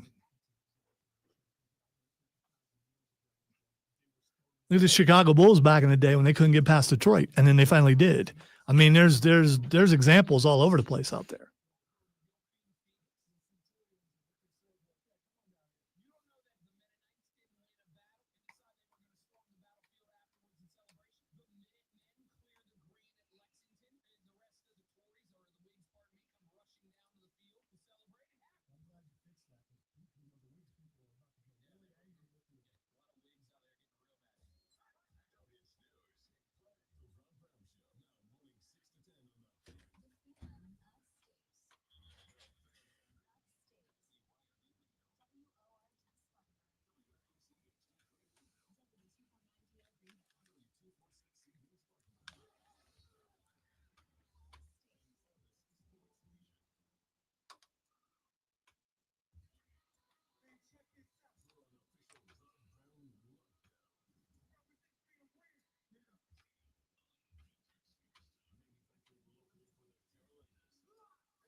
I was going to play the but your voice won't handle it. You are correct. So that was for your voice. You are correct. Welcome back, ladies and gentlemen. Hour number 3 of the Rob Brown Show goes now. It's the fan upset. I feel like we're good now. I feel like I stretched out a little bit. We're back to normal-ish now. Yeah, some of the things that were in there have flown out. I was able to duck, so we're good. Yeah, little phlegm coming out this AM. And we're good now. We're back to it was like bullet time over here. We're like 90% back at this point. All right. I'm sure of it. We're confident. We're ready to roll, having some fun here on the radio program. Rob Brown, the great one, Lonzo, and you. 4 hours of sports talk extravaganza come your way every weekday morning from 6 until 10 a.m. So handful of things that we have been talking about this morning. We got into the NFL, some of the big news and notes from last weekend. We will get a little bit more later on into the show to the NFL results and what they mean on the playoff race as the show progresses. We'll get into some college football, obviously setting up the bracket for this weekend's playoff games. John Blau of the Post and Courier joins us here in a little bit over half an hour from now, and we will talk with him about Clemson on the road down in Austin, Texas, to take on the Horns in round number 1 of the college football playoffs. Win and in, move on, lose and go home. Nothing better than playoff football. And for the first time, we get multi-rounds of college football playoffs. So we'll get to John Blau coming up. You know what I can't wait for? The ratings battle this weekend to find out what people are watching. Are they watching the playoff or are they watching the NFL? That'll be interesting. Because they're good. They're going head to head with some pretty good games in the NFL. I mean, at the end of the day, the NFL has and will remain king. But we'll find out. We'll get an actual, like a head-to-head battle of games that actually matter this time. So we'll see. We'll talk about that and more. But it is 8 o'clock in the morning, time for the Audio Blitz. Some of the best audio that we have found since the last time that we did the Audio Blitz. And let us dive right in. Let's start with this. We talked a little bit about it, obviously, last week, as Bill Belichick is now the acting head coach at the University of North Carolina. Billy Boy wearing baby blue in Chapelville, North Carolina, moving forward. Interesting conversation going on about that on one of the pregame shows. Here's what Bill Cowher and J.J. Watt say that the hoodie brings to the table in North Carolina. Two things jumped out to me. I think the one thing with Bill Belichick, he's a football coach. He didn't want to sit out another year, and he was not going to get the opportunity and maybe in the NFL, and he had to make a decision on college. And I just think the fact once he made it, he was also out this year. He was in the college scene. His son's coaching out in Washington. He was doing game day. I think he became kind of enthralled into that situation, and I think he'll be good for the game. You talk about what he brings to it. I learned two things from Bill Belichick about humility and respect for the game. And humility and respect are two things I think young college football players will like. It's going to be a pipeline to the NFL. I hope he stays. He stayed. He didn't come to leave. And I wish him nothing but the best, except when they play NC State. I can't wait to watch it, Coach. And speaking of pipelines, something I'm interested in, the NIL money went from $4 million to $20 million. Talk about it. Signed. I'm sure Mac Brown is sitting there going, where was that $20 million when I was there? That would have been nice to have. So a lot of new money has been found there. I just can't wait to see like Bill is bringing the bills. What happens? It sounds like it. Yeah. Look, I said a couple of weeks ago, I think Hoodie's going to be an unmitigated disaster of a coach. Unless a couple of things come into play. Unless, number one, he builds a coaching staff that young high school players get super excited about playing for, that transfer portal players get super excited about playing for, in which case that'll be a big boon for Bill Belichick. The less that he has to do, the more dudes he has around him to do stuff for him, the more the less he has to do, the better I think it is for him and for North Carolina. But the second thing is what I found very interesting. I heard J.J. Watt talking about that. I went and confirmed it, and he's right. NIL donations to the University of North Carolina went up 500% just in the time that Hoodie was announced as the head coach of the Tar Heels. And look, you don't have to like it. You do have to understand that it is true. NIL money makes the job easier, dude. It's just going to make getting money into the pipeline is going to make it easier. And then you add on the fact that if somebody's going to get you ready to play NFL football, the guy who won 6 rings is probably a real good option for that. So you get Hoodie going, I'll get you NFL ready. If you think you're NFL caliber, I'll get you NFL ready. Number 2, I got a bunch of dudes around me that can help me do that. And number 3, we have 5 times as much money, as much NIL money as we ever did before. If Hoodie's going to succeed, those 3 reasons are the 3 reasons why. So you said NIL money makes it easier. It makes it easier for a coach like Belichick, who's been coaching in the NFL. There are some college coaches who are having trouble adapting to that. Oh, sure. And I still believe that this is going to be a trend. How successful does he have to be for other NFL coaches to follow? He's got to have a winning record, and he picked the right place to go. His best shot to do well was going to the ACC. I mean, I'm not going to push back against that. You're not wrong. I also will say this, much like with the NFL, there's a theory going on right now, because last week it was reported by, I think Adam Schefter said that Hoodie actually looked into the Jets job. He actually made the call to Woody and was like, hey, are you guys going to be open this year? I'm kind of interested. And the Jets were like, we're good. No, thanks. Remember, Hoodie was flirting with the Falcons this offseason. The Falcons said, no, we're actually going to bring back a guy in Raheem Morris. That was our interim coach in the past. He got passed over for a couple of NFL jobs. The Jets said no. The Falcons said no. There were some other teams. Dallas was another team that could have had Hoodie, but they said, no, we're going to run it back with Mike McCarthy one more time again. Now, granted, that's as much because JJ doesn't want to admit that he was wrong as it is anything else. But the point is, could have had Hoodie. And if there was a spot to fire Mike McCarthy, wouldn't it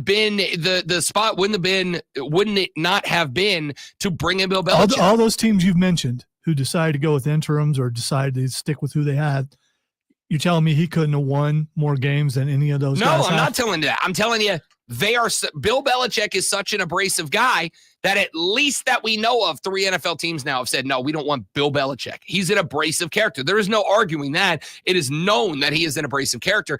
I don't know that it's Bill picked the spot that gave him the best chance to win as much it was Bill picked a spot that'd have him because nobody else wanted the guy. The Falcons didn't want him. The Jets don't want him. The Cowboys don't want him. Bill picked a spot that would hire him. Like, this is kind of been my point is I think people in the know recognize, number one, he didn't do a damn thing without Tom Brady. Number two, he's a super abrasive personality. I think Bill went to the one spot that would have him when it was all said and done. Well, I'm interested to see if my theory is correct or not, or if you're right. And how many years does he have to turn it around?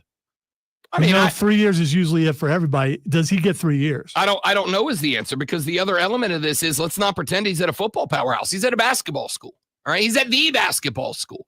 If Bill Belichick has $20 million coming into the bank that can go towards athletes, they can put that to football and basketball. If Hoodie comes in there, I think they will sacrifice the integrity of the football program if it boosts the basketball program back to national prominence. So I don't think that this is, I think with a lot of coaches there is like 3-4 years we can, I don't think with Hoodie that's the case. I think as long as Hoodie is bringing in a hell of a lot more money than Carolina ever has before, then he's got it. I think the day Hoodie loses that job is the day that he stinks. North Carolina fans say, yeah, I don't care if it's Hoodie. We're not giving any more money until we get better. And that'll be the jam. All right, let's get into a little bit more in here. Buffalo played the Detroit Lions yesterday. And it was a good game. Real good game. At one point, the Lions went for an onside kick late in that game. Actually, not even late in that game. There were like 12 minutes left in the fourth quarter, and they tried an onside kick. Yeah, there's a lot of time. It definitely is a questionable decision. It was because Buffalo ended up getting a wonderful return back inside the 5-yard line. And he didn't need to be desperate because they had come back from being down quite a bit, and the momentum seemed to be changing. Yeah, but let's also point out that Buffalo had 35 points on the board at that point. Like they couldn't stop Buffalo. They couldn't stop them, right? So it's like you got to do something. You got to try something. Kicking off to him had resulted in a bunch of touchdowns at that point. We got to do something else. So I didn't really hate it. I understood it. Even if I don't love it, I understood it. But that's not the audio I have for you. The audio I have for you is Bill's hands team member, Taron Johnson, describing the Lions' efforts in an onside kick. A lot of pulling, a whole lot of pinching, putting fingers where they're not supposed to be, all that stuff. So, I mean, we did a good job. Whole lot of pulling, whole lot of pushing. Whole lot of, quote, putting fingers where they ain't supposed to be. It is the way. They dirty, they low down, they some snitches. They went Clemson. They went oil checks and stuff. Yeah. Does Clemson really get the nod for being the oil check team?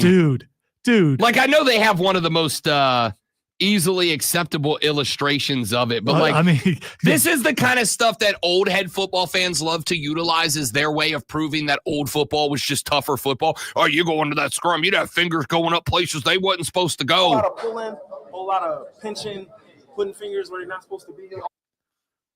Did any kneecaps get bit? I don't know. Didn't hear about any kneecaps being bit, but heard about, and I quote, a whole lot of fingers going where they ain't supposed to go.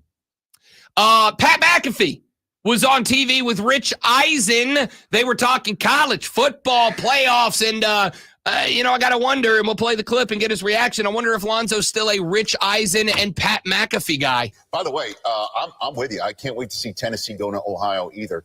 If I'm them, I am bringing the largest orange flag with a white tee on it that's ever been created. That's bad sportsmanship. It's not bad sportsmanship. It's what one does when one wins in The Ohio State University. That's what one does. I would.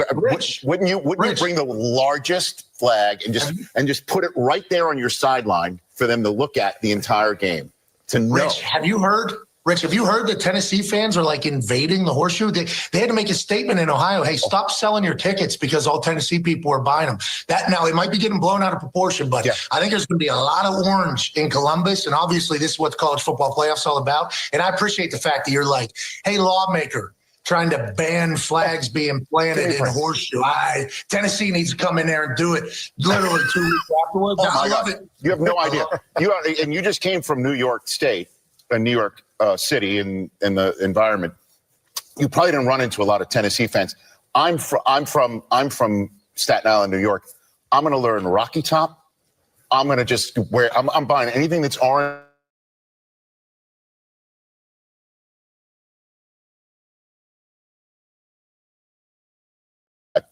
All the way in. Yins ought to know that. All the way in. Peyton Manning would love that. Morgan Wallen and the boys would love that. Heupel would love that. They pound the rock. They're a team that's built to go into the cold. Remember Lonzo last week when that story about trying to get planting the flag outlawed, and I said, this is going to fire back at you. This is going to be a bad idea. And you said, no, haha, it's funny. We're trolling. And I said, no, this is going to be a problem for you. Here's Rich Eisen pointing out that the nation is now pulling for Tennessee to plant a flag and turn a big old middle finger right to one lawmaker. That's what you. I told you what was going to happen. That's what you're like. No, with. haha, it's going to be funny. Here it is. That's what you're going with, the nation. You better. Yes. So a Michigan guy is talking about it with Pat McAfee, and that's the nation. Come on, dude. That is. That's if there's one man of the people out there, it's Pat McAfee. And here's Pat McAfee saying, "I love this. I love that the boys want to bring a big old fat orange flag and stick that bad boy square on the 50 of the horseshoe. I told you this is going to put you versus everybody." Rob, who you got? I actually haven't picked this game yet. I think this game is a barnstormer. I think this game's going to be a slapper. Who you got? I don't have anybody yet. I got to go dive numbers. I don't just pick off my heart. It's inconvenient for your take if you actually picked Ohio State. So saying that you haven't decided yet. I haven't decided makes yet. Your take work better. No. See, this is that thing where you're incapable of separating Mike Lonzo from fan Lonzo. I'm not. As an objective analyst, I haven't picked a side on this game yet. Yep. I got a lot of research I got to deep dive this game into first. Sorry for throwing out, radio secrets there, but that's. I mean, again, look. Didn't make it take any stronger. It's a Michigan guy talking about Ohio State. And do I like Rich Eisen any less? No. I still think I watched that live. I mean, I was watching. That's my. Is that why you sat back in your chair with disgust? Well, I knew what it was. Just because I heard it live doesn't mean I have to listen to it twice. Also, for video purposes, it was funny. That's why I did what I did. Everybody. Pulling that curtain back a little bit further. If Tennessee wins there is game, no everybody. Everybody is going to be pulling for a big old checkerboard flag to hit the 50 right in the middle of that big block O. Yeah. Book that. There's no everybody. I wish you quit speaking for everybody because you cannot do that. I am. How many of you, the people, want to see a flag planted at the center of the 50 at Buckeye Stadium? I mean, how many people do you really represent? You represent yourself. I'm a man of the company at the moment. You get this thing where if I don't agree with Lonzo, I'm not a man of the people. That is incorrect. Sometimes the people disagree with Lonzo. That's what you do. You can try to do that projection thing. Not going to work. Brett Goldstein is an actor. He portrays the legendary. He's here. He's there. He's every bleeping where Roy Kent on Ted Lasso. Now, if you watch Ted Lasso, you know Roy Kent. He's a big, gruff soccer player. Brett Goldstein is the actor who portrayed him. Well, he's been on an American tour of the United States. He's a stand-up comedian. He's in another show, the show that has Jason Segel and Harrison Ford in it. You know that one show. I haven't watched it yet. I forget what it's called, Shrinked or something like that. Yeah, anyway, blah blah blah. He's on a tour right now doing stand-up comedy and whatever. And he has enjoyed his time in these great United States. I imagine on your tour, you saw parts of this country that you had not seen before. I went all over your lovely country. He's British, by the way. No. Yeah. Everything seems fine. I went to Austin. I liked Austin, but yeah, in Austin, I was with Mo Welch, who is my brilliant opener, and we bought cowboy hats and cowboy boots like tourists within about 2 hours. And you realize, it just changed my whole personality. For the better? No, much worse. You have a swagger, and you sort of think, well, I don't have to say anything anymore because this is now my personality. And I started to think the strong, silent type is just a boring man with a hat. Yeah. That's all. The hat is a way of presenting to everybody around. I don't actually have much to add. Yeah. And in Denver, went to Denver, and I discovered the greatest American. We're in Denver, right? We're in a bar, and after the show, and these bros are like over there, and they're like, "Hey, you ever had a corn dog?" And I was like, "No, I don't know what that is." And they were like, and they went, "Get him a corn dog," and they were like, "This is gonna be hilarious." And I was like, "Am I being punked? I don't know what's happening." And they ordered me a corn dog, and they got their phones out, and I'm like, what is this? And then the corn dog comes, they're like, "It's gonna be hilarious, you eating a corn dog." I had one bite of it. I said, "Get me 4 more corn dogs." The food of the gods. He's not wrong. By the He's way, not wrong. do you know who Phil Dunster is? I do. He is the man who plays Jamie Tart. And he is coming to South Carolina Comic-Con. Yes, he is. You can go ahead and tell your boy Rob we want him on the show. I want Jamie Tart on this show. I want Jamie Tart. If we can get him in studio, amazing. I guess it is sports related. It's sports related. He's Jamie Tart. Probably the only way I'll ever watch that show is because you should. It's a great show. It's a great show. I gotta tell you this: you don't even have to be a soccer fan, Roy. Ted Lasso. It's just that Lonzo, you're a big fan of feel good, warm, cuddly, fuzzy kind of TV. Ted Lasso's the best. It is the best feel good vibes you'll ever watch. I'm more into. You don't even have to be a soccer fan. I'm more into horror movies where things are mutilated and it's. All right. So you're a big teddy bear. So whatever. You like some feel good stuff. No. Ted Lasso's feel good TV at its best. It's a fantastic show. And yes, Jamie Tart is coming to South Carolina Comic-Con. I am going to figure out, if only because I got an AFC Richmond jersey at the house and I want it signed by Jamie Tart. Are you kidding me? It'd be spectacular. Well, you could just go to the con. And I want Jamie Tart on the show. Why would we not want Jamie Tart do on the show? That's fine. It's going to be great. I will work on that. So all of that being said, yes, Brett Goldstein, corn dogs are amazing. It is the food of the gods. No. Corn dogs are fantastic. Oh, if you don't like a corn dog, there's just something wrong with you. Yeah, I don't care. The sticks are take the stick out of it, Lonzo. Yeah, but to do that, I would have to grab the stick to pull. Oh, do you need somebody to pull the stick out of your food, Lonzo? I just realized that's a. Yeah, it's I not. don't know why I did that. Yeah, you probably shouldn't do that. No, it's cornbread over a hot dog. I mean, okay, all right, sure is. All right, just make you some cornbread and some beanie weenies, and you're ready to go. Nope. Corn dogs, food of the god. You get you a big old fat slab of mustard across the top of that bad boy. They do make mini corn dogs that you can get that are microwavable, and they don't have sticks. Almost I'm just as good. saying. Air fry those up. You're in a winning spot. All right. Anything that you microwave, air fry it instead. Trust me on this. Agreed. Air fryer is amazing. Including corn dogs. They're spectacular. They are. Brett Goldstein learning that maybe we figured some stuff out about food over here in this country. All right. Keep your beans and toast over on the other side of the pond. All right. And your tea. Stupid ass tea. Keep your tea over there. It's gross. Nobody likes it. Over here, we do corn dogs and a Pepsi, baby. All right. All right. Let's take a break. When we come back here in just a minute, got a few more things I want to rock through. John Blau with the Post and Courier joins us in 20 minutes to set up Clemson v. Texas on the road out in Austin. We'll get to John Blau. Your text, 71307. Start your text with FAN, F-A-1. F-A-1 what? F-A-N. That's not it either, Rob.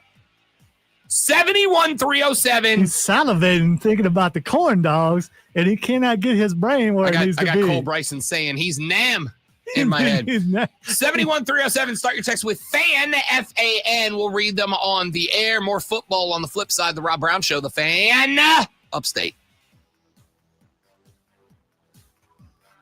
More daggum football to come. You gotta stay tuned.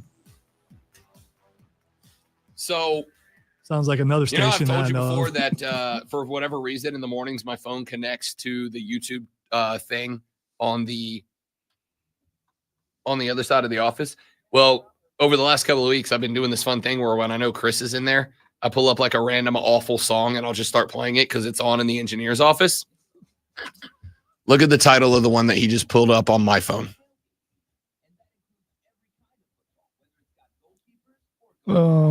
You just lost the game. No. See, here's the problem. You have a text down at the bottom. No, I know that, but and that's what he pulled up. Oh, on did my, he? Okay, now I see that. I just saw. It's like, am I supposed to see that text? What am I? He's right though.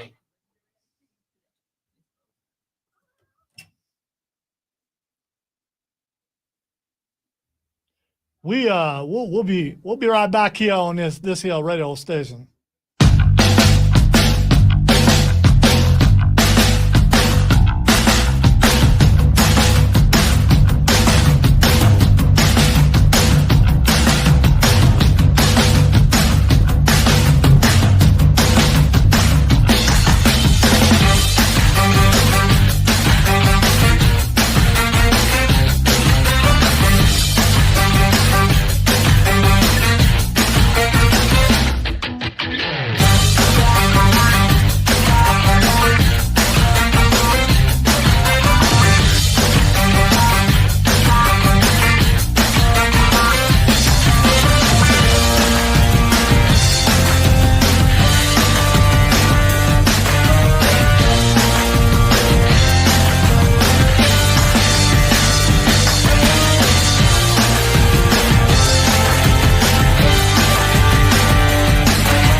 Install.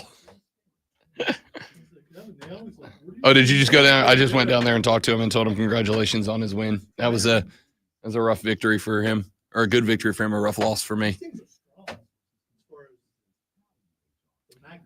We should put an actual dartboard in here. Can we get away with that? No, I didn't want to risk that. An actual dartboard, go to Snowman's office. He has an actual. We got one in our office. Yeah, that's mine. I know. Sorry, you've got one in our office. Okay, you can say we. I mean, if you want to share custody, that's fine. Patrick Brown brought that in many years ago because we were just talking about doing a darts team. It never came to fruition because, believe it or not, no one could practice.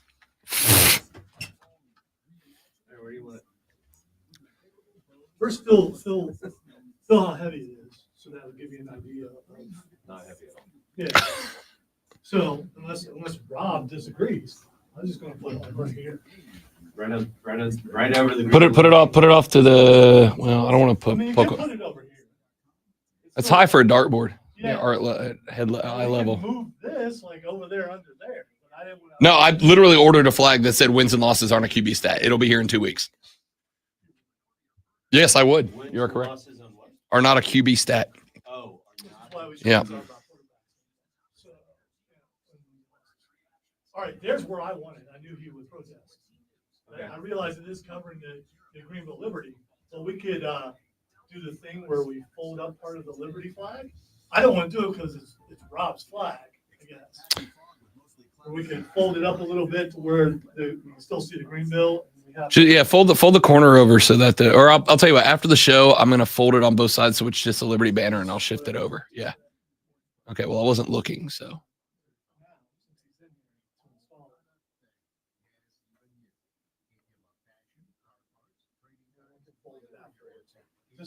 We can put it back over the dartboard.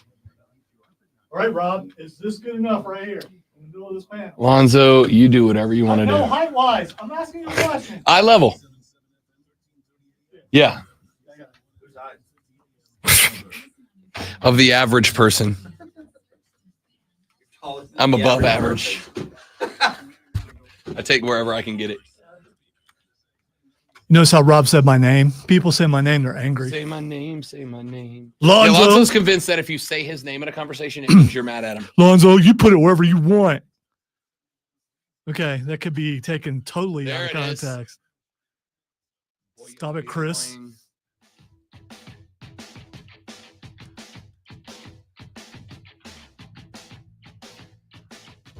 So there's a story coming out. Well, it started out last week, but we now know that the Radiance Technologies Independence Bowl will feature Army. Wait, the what? The Radiance Technologies Independence Bowl. What the Independence Bowl is a classic bowl. No, I know, okay? but what's Radiance Technology? The sponsor of the Independence Bowl. Well, what's it do? I don't know.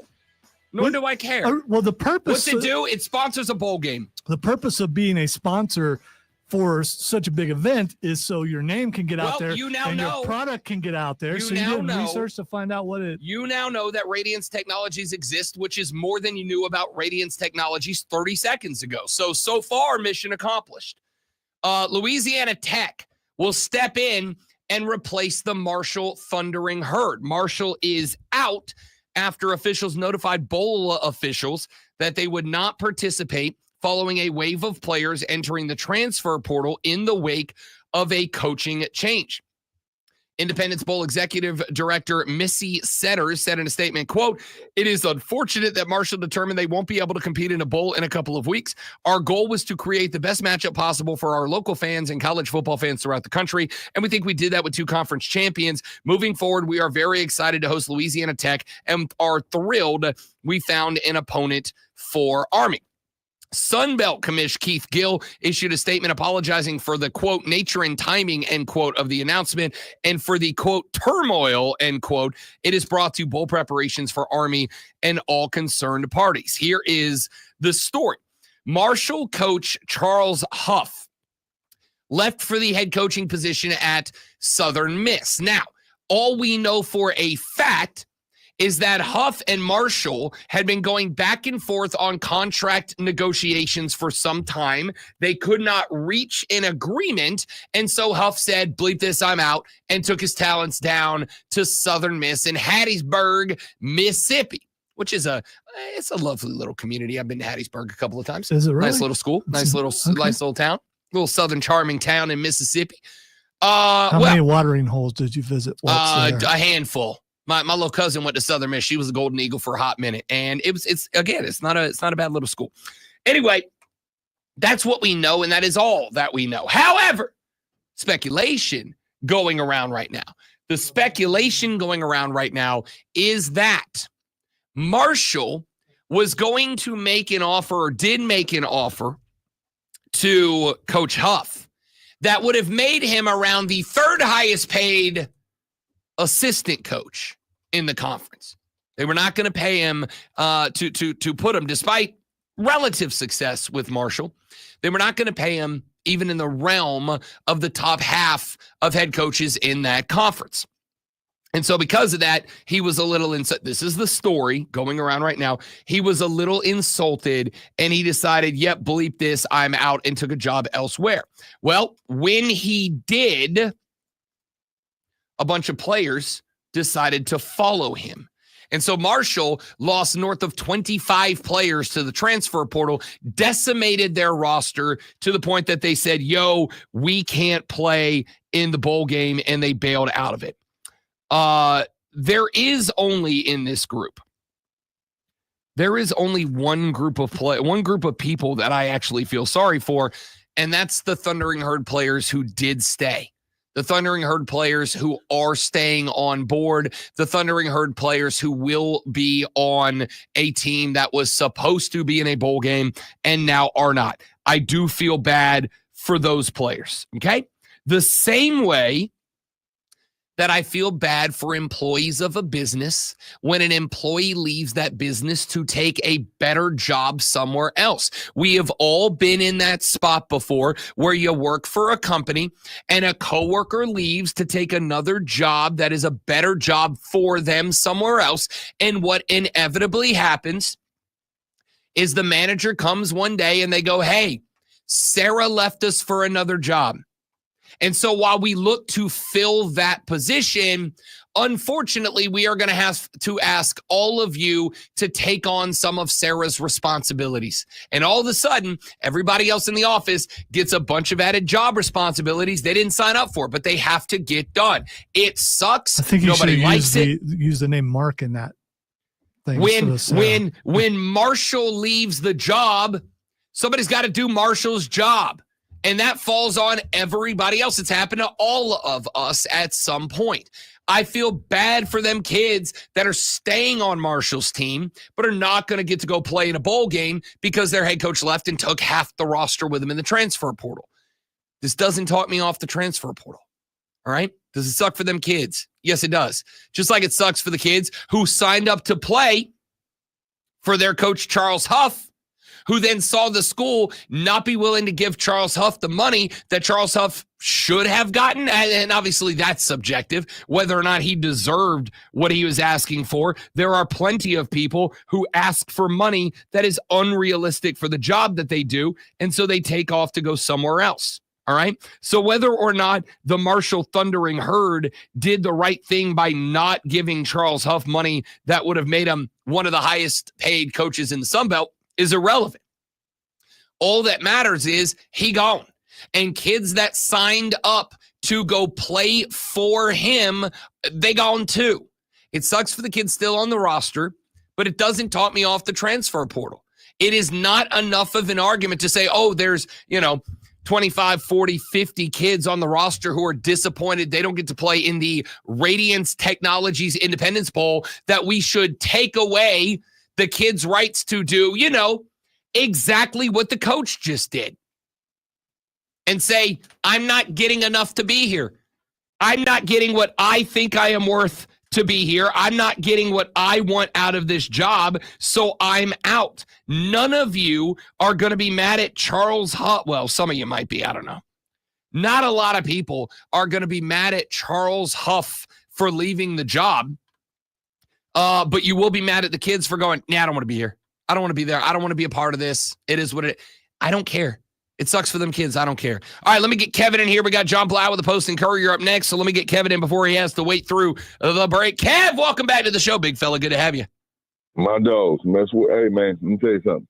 That 5-hour trip for Tennessee up to Ohio State, you think all that orange is not going to go up through that singing Rocky Top the whole 5 hours and 8 minutes that it take to get there? Like, they're going up there on a mission, man. They are going on a mission, and they trying to pull this upset, and I'm rolling with them, man. I am rolling with them boys. It is going to be a very interesting game. Ohio State, by the way, favored by 7.5 points. I'm going to tell you right now, I'm not picking them, the Tennessee Volunteers, to outright win. I will take Tennessee plus 7.5. You're giving me the hook off that touchdown. I'll absolutely take that because this Tennessee team behind it, this is going to be, and I mean this is going to be the best quarterback that Ohio State's played this year. And Nico, I am Alava. I'm so close. I'm going to get it one day. Are you sure you're close? I am Alava. There it is. I just did it. Yeah, nobody heard it. Nico's the best quarterback this team will have played this year, and Tennessee's got the ability not just to run the ball behind Dylan Sampson, but they can get the ball down the field through the air. This is going to be arguably the most balanced, explosive team Ohio State's played. I like Tennessee plus the 7.5, if not the outright win. I'm not ready to go there yet, Kev, but you're on top of everything else. Tennessee fans are feeling themselves a little bit right now. They own it. And so let me tell you something else. So the little $16 million that we found automatically up here in North Carolina since the hoodie is coming on down. And, you know, I'm Tar Heel inside and out. I'm ready to see how this is. I want to know who his hype man is going to be, because the way these college kids go now, you need somebody that they can relate to and talk to and, you know, trying to have a good time. Now, don't get me wrong, old Hoodie got a 24-year-old girlfriend, so he might know some things we don't know. So I'm just ready to see what's going to happen. I don't disagree. I mean, listen, I've said from the beginning, and Kev, I appreciate the phone call, brother. Thanks for checking in. We got to run. We got John Blau coming up here in a minute. I don't disagree. Remember, Deion's first appearance as the head coach of a Buffalo in-game, in charge of the Buffaloes in-game, what'd he do? He had Lil Wayne wrap the boys up out the tunnel. Man, if you're an 18-year-old kid and Deion calls and goes, hey, not only are you getting coached by one of the most infamous players in NFL history, but I'm going to have Lil Wayne wrap you up out the tunnel, that's exciting. That's hype, man. What's Hoodie do? Does Hoodie even do that? Does Hoodie go, no, we ain't doing none of that. We're an NFL team now. And does that work? If so, this is going to be an interesting little experiment. All right, John Blau for the Post and Courier talks Clemson, Texas next on the Rob Brown Show on the Fan Upstate.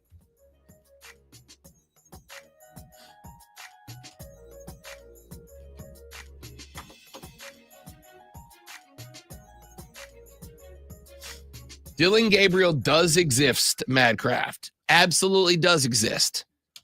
I think Nico's a better quarterback. Yeah, I know he got invited to the Heisman Trophy celebration. If Dylan Gabriel was quarterbacking a 10-2 team, he would not have been in New York City this weekend. In my opinion, he got invited in an honorary role. Hey, man, you're 12-0. You're the only 12-0 team. You're the number one seed in the playoffs, and you quarterback them there. You're catching the invite. I genuinely believe that was an honorary invitation. My question mark is going to be, does Nico outperform Dylan in a big-time situation? I think Nico, I am Aliava. There it is. Nailed it again. Is the best quarterback Ohio State. If nothing else, would we agree on the most explosive quarterback that that Ohio State's faced? Yes. I would say yes to that. Yo, how insane was it for Travis to say he didn't know who Wayne was? Yeah, I did laugh at that a little bit. I don't believe him, for the record, but it was funny. He said, I didn't know who Wayne was until my girlfriend turned me on to him, and then I became a Wayne guy. That's hilarious.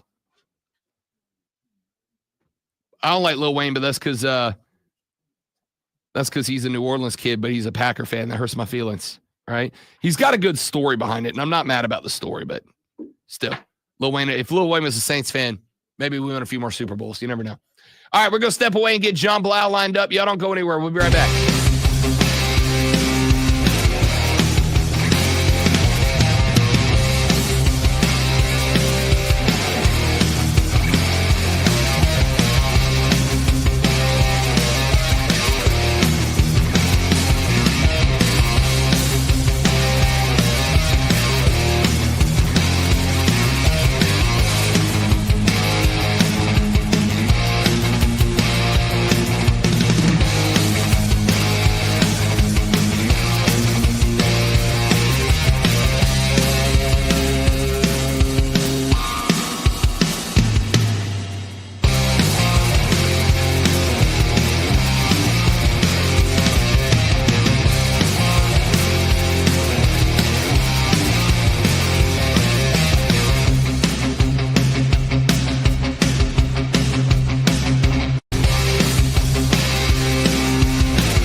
See, it shows up on the camera, but it's not lit enough to where people could see where we actually hit it. Yeah.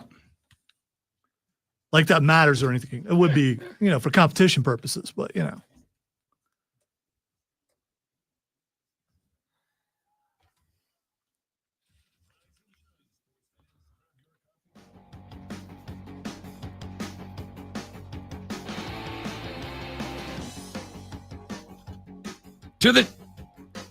To the shock of absolutely no one, because we have been looking forward to this weekend for a couple of years now. The college football playoffs get started this weekend, and this Saturday at 4 p.m.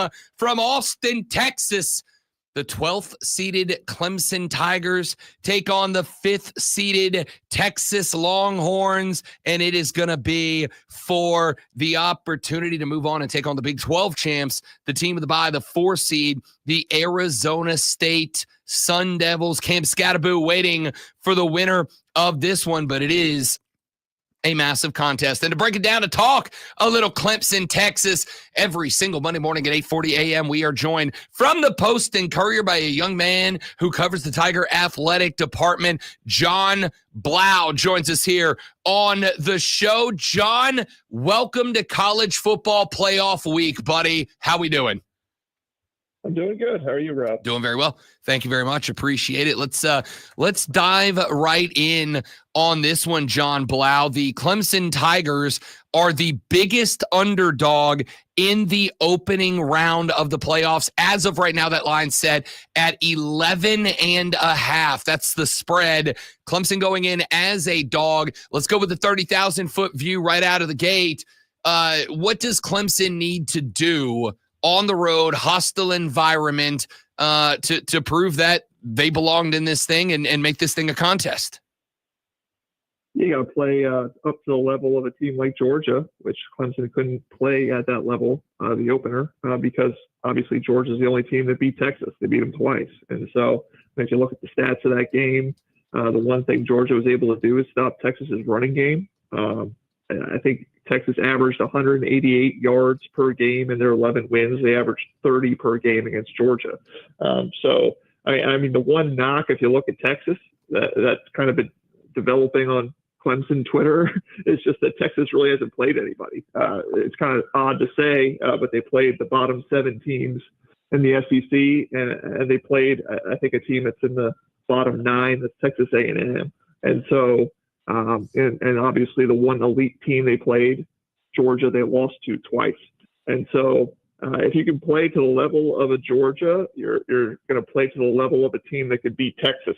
And so obviously Clemson was not able to do that, not even close in the opener. You got to see kind of in this game how improved of a team Clemson really is.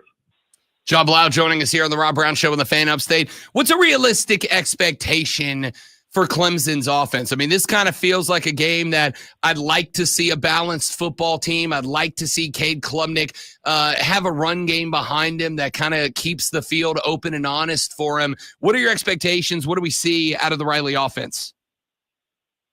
It really depends on how healthy Phil Maffa is. I mean, that's kind of been the narrative that we're going back a couple weeks, just in the ACC title game, even in the South Carolina game. Just not a guy you can really lean on. Just I think he's had a shoulder injury. It's just kind of made him not as effective in the running game. We don't know if Jay Haynes is healthy. So really, how much can you run the ball to have more of a balanced attack? Do you trust a freshman like David Iziamume, who hasn't played much this year, maybe to get some more carries? It's really going to be fascinating to see what they do, just because, again, the running game really hasn't been as effective in the last few weeks. Do you just air it out? Do you like Cade Klubnik, who is seems to be one of your best offensive options, get to one of your best players in Antonio Williams, a couple of freshman receivers who really aren't freshmen anymore. They've been through a whole season, and Brian Wesco and TJ Moore, do you lean on them? Or do you try to be balanced? Is a Phil Maffa more fresh because he's had a week off and kind of more in position to take contact and run with some aggressiveness? We just don't know. So, I mean, that is an open question. It's going to be interesting to see kind of how balanced Garrett Riley is in this game. If he tilts one direction or the other, if Phil Maffa isn't healthy, I would expect him maybe to air it out a little bit more. Quinn Ewers obviously quarterbacking the Longhorns in this one. The last two quarterbacks that gave the Clemson Tiger defense a problem were obviously a pair of guys that were very mobile. Lenora Sellers in the South Carolina game, Kevin Jennings in the SMU game, though Jennings never really leaned on the legs.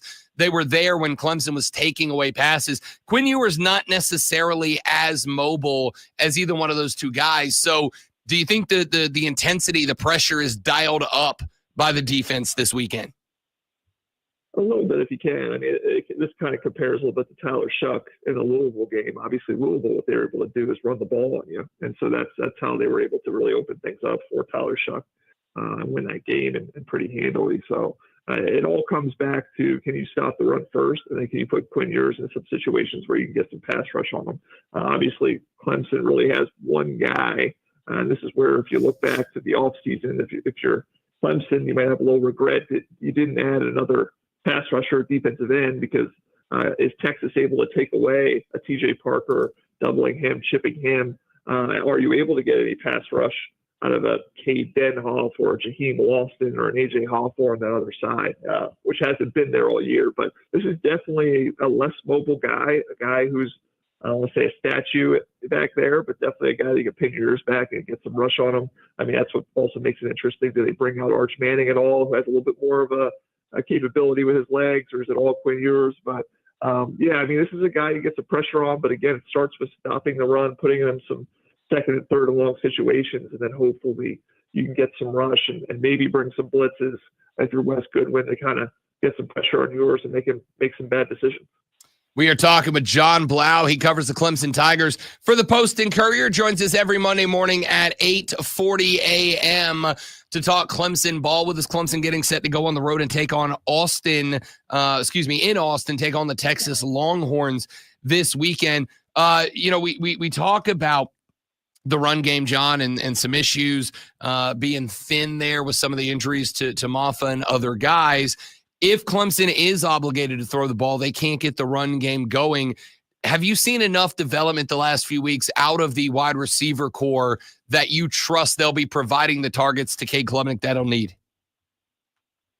I guess. I mean, Clemson's been so up and down offensively. I mean, even in that SMU game, again, they get up 31-14, and they kind of stall out for most of that fourth quarter. So it's hard to say anything definitive about Clemson's offense, but we have seen at times, Brian Wesco make some explosive plays in that first half against SMU. TJ Moore is a guy who's certainly capable, has done it at times. It's asking a lot for a couple. Again, they aren't quite freshmen anymore because they have a season under their belt, but a couple guys that are true freshmen to go on the road at Texas in a CFP game and be the guys you lean on. But I mean, it's maybe what you're asking of these guys. Usually it's at sophomores and juniors where you really see these receivers take another jump. But I mean, it's possible. I mean, I think you can lean on them. Antonio Williams, I mean, he's a guy who's obviously a guy you can lean on. A redshirt sophomore, has had a great year. Maybe try to feed him a little bit, whether it's down the field, maybe some of that short stuff, some reverses, try to get him moving horizontally, see if he can make some plays. But yeah, I mean, I do think you need to be able to run the ball at Texas. I don't think just absolutely airing it out 100% is going to make it a very easy situation, especially because they can get the pass rush on you. They have some guys on the edge. But, again, it's going to be really fascinating to see where Phil Maffa is and the health of that running back group. Get a little bit of an opinion from you here, John Blau. We've got a commenter watching on our live stream right now, Madcraft, who said, quote, "I believe when the team is meshed and playing well and Dabo's had a few weeks to prepare for an opponent he already knows, that's when Dabo has his best moments." Is this this does kind of feel like a legacy spot for Dabo Swinney. They're the most doubted team in the first round, at least according to the Vegas spread right now. How do you feel about Dabo Swinney having more experience than Steve Sarkisian does in a spot like this? Having some opportunities to play in these caliber big games in the past. Is this a spot where Dabo can kind of maybe add on to his legacy at Clemson a little bit? Yeah, I mean, absolutely. If you win the game, you absolutely add to your legacy. Because it would be a tremendous victory to beat a team like Texas on the road in the first expanded playoff. to get back to the Peach Bowl in Atlanta, play a team like Arizona State. And obviously a lot of people are down in Clemson right now because they're the first 3-loss team to ever make the playoff. And so I know I saw Dabo Sweeney, I think that was right after the ACC title game. He was recorded by his video staff at Clemson saying, somebody's got to be the first 3-loss national champion. Why not us? I mean, he's kind of embracing the fact that, again, they're underdogs, that a lot of people don't expect the team that's had the struggles they've had at different parts of this year to be able to make a run. I mean, he's absolutely embraced that. Again, going back to little old Clemson, he loves being the underdog. So this is absolutely something that can. Again, whether they actually do is another question. You talk about more time to prepare. I mean, came off a bye week and lost to Louisville pretty bad. So, I mean, this past year, they didn't exactly utilize that time to be able to be ready to play and win a game. So that'll be interesting to see if they're, in a different, they play different coming off the bye and they have a good game plan, and whether they're ready to take advantage of that extra time. John Blau with the Post and Courier here on the Rob Brown Show. Last one, and we'll let you go, John. But it's the one we always end on when we have a game like this one. Clemson goes in as an 11.5-point dog, and they upset the Texas Longhorns if blank. If they stop the running game. Again, it's just a really clear contrast between Texas' wins and their losses against Georgia. Again, that they could not run the ball at all, and they run the ball for nearly 200 yards per game in every other game. So Clemson has had some ups and downs in terms of stopping the run. I mean, you think about the Virginia Tech game, they were able to really hold that team down, a team that averages about 200 yards per game rushing, and they won that game.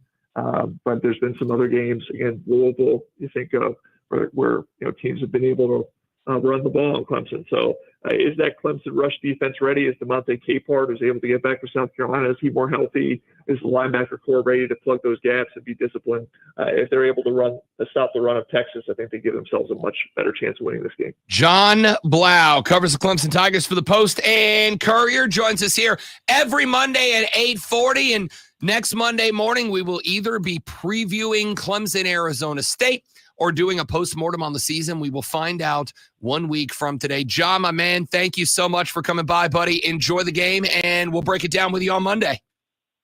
Sounds good. Thanks, Rob. You got it. John Blau from the Post and Courier, again, every Monday morning at 8:40 comes by and talks a little Clemson ball. Every hour, at the end of the hour, Lonzo grabs that sheet of paper. He hits that button over there that turns his microphone on, and he delivers to you the most important sports stories of the day as he just blows your mind with the best sports flash in the country. Two of the top teams in the NFL played yesterday, with the Buffalo Bills defeating the Detroit Lions 48-42. Josh Allen threw for 362 yards and 2 touchdowns and rushed for 2 more. And James Cook added 105 yards and 2 more scores on the ground. Jared Goff threw for 5 touchdowns and 494 yards in a losing effort as Detroit rushed for only 48 total yards.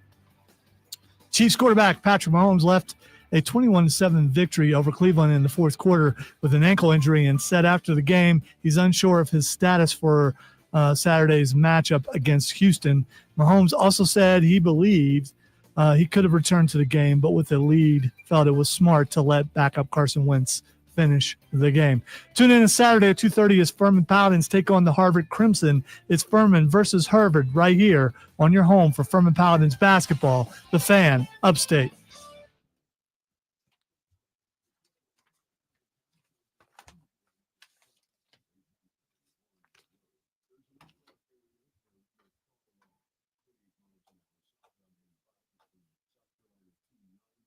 Sorry, dealing with management stuff. We'll be right back.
Yeah, the entire show is a call-in segment.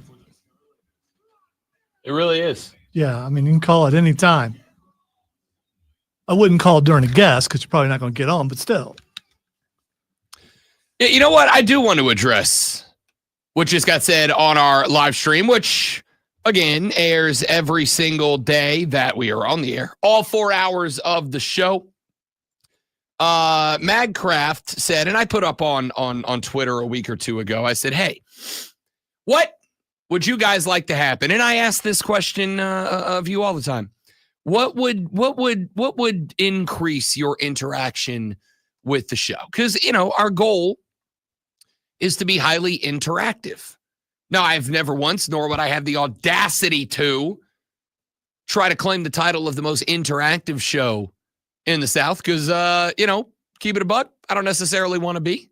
All right. I want interaction. I don't need it to be every single segment. But I want you guys on the phone lines, on the text line. I certainly want you coming and hanging out with us on the live stream. And I appreciate Madcraft and Steven and Kevin and Luke and James and Trey and Tracy and Brian and everybody else that's popped up on the live stream today and do every day. But Madcraft said, I'll tell you one thing that we could do is a call-in segment. Guys, phone lines open every segment, every day. 844-326-3663. That's the number to the Renewal by Anderson of the Carolinas fan phone. That number is open to you every segment, every day. And on top of that, we also have the Ray Memorial Hotline, which is open 24/7, 365. The Ray Memorial Hotline is available for you anytime that you want to use it. As a matter of fact, earlier this morning, we've got one in from Jaybird. I will listen to it out in Duncan, South Carolina. I'll listen to what Jaybird had to say during the next break, and we'll play it on the air for you in the next segment. But the phone line's open, 844-FANFONE, 844-326-3663. You can call in at any given point of the show. Here's what I'm not going to do. What I'm not going to do is spit a hot take or a controversial opinion just for the sake of riling up the phone line, all right? If I say something that bothers you, then the phone line's there for you. Like when I say, no, I don't particularly care that Marshall is bailed out of their phone or out of their bowl game, because enough players left in the portal, all right? I'm not particularly bothered by that. I hate it for one group of people. The group of people I hate it for are the kids on the Marshall Thundering Herd football team that don't get to play in a bowl game that did stay after their coach left to go to Southern Miss. But no, I am not upset with a bunch of players who said, you know what, we came here to play for Huff. Huff's leaving, so am I, because this school isn't going to give me what I want them to give me to feel like it's justifiable to keep playing here. I don't care. And I got a couple of folks that texted the show and weren't big fans of that. Okay, weren't big fans of that. That's okay, but that's why the phone line is open every segment, every day at 844-326-3663. Call in at any point during the show. Have at it. I think another thing is I think some people will equate a successful show to a bunch of calls. It's not necessarily the truth. No. I mean, listen. Do I want callers on the show? Absolutely. We are your megaphone. We are your voice to the world. That is why I give the phone number just about every segment. At the same time, if I never get a call, we're still going to do the show. The show's still going to be fine. The numbers are the numbers. And the 3 crystal trophies that Lonzo and I have put together in 5 years of doing the show from the South Carolina Broadcasters Association say we're doing all right. All right? I want you on the show. That's why we have a phone line. It's why we have a text line. It's why we have social media pages across every platform. It's why we have the Ray Memorial Hotline. It's why I give you my email address, rob.brown@thefanupstate.com. Send them in. I give you as much as I can give you. Have at it. The phone lines, the text lines, the tweet lines, the Facebook lines, the email lines, all the lines are open in there for you. But I'm not going to, respectfully, I don't mean this to sound bad. I'm not begging for them. All right. If you want in, I want you in. If you care enough to call or text or tweet or email or use the Ray Memorial Hotline, you'll get your stuff on the air.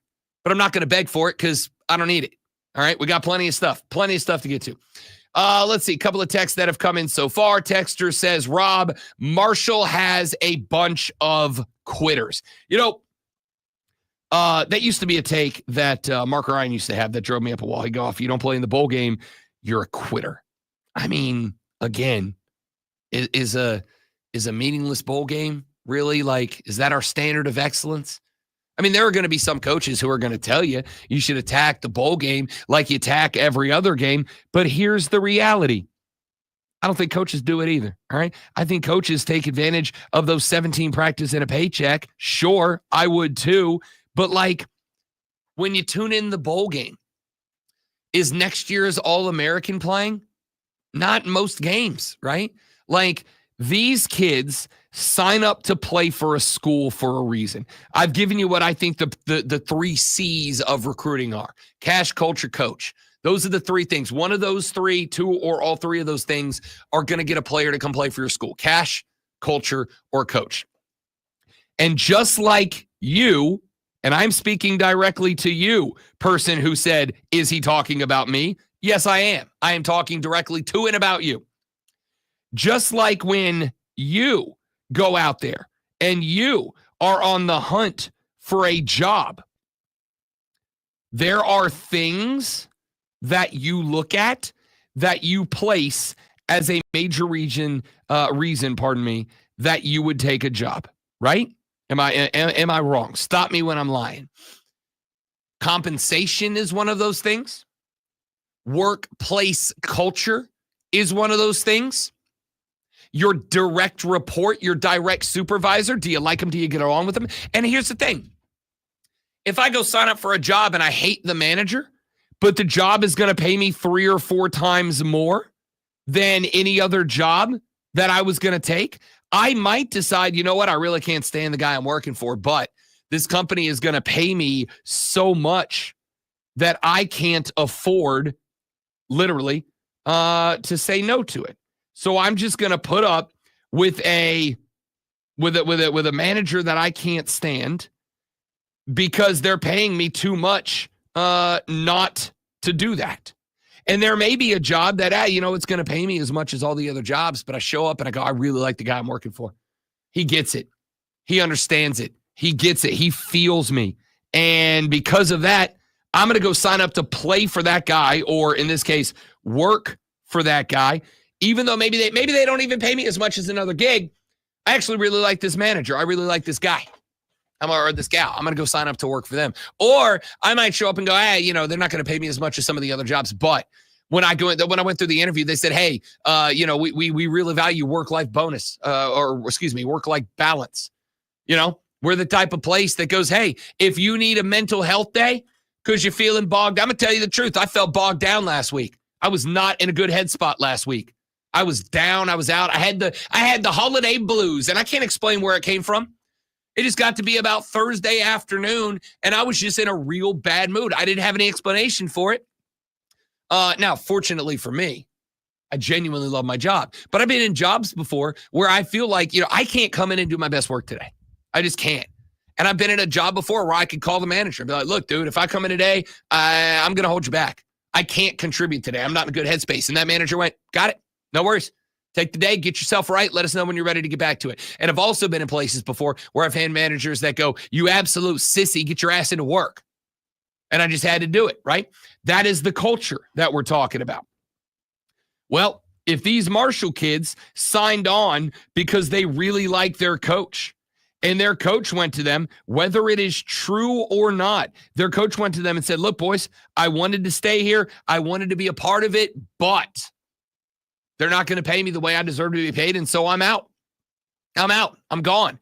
And these kids signed up to play for the coach or to play for the culture that the coach was building for the Marshall Thundering Horde.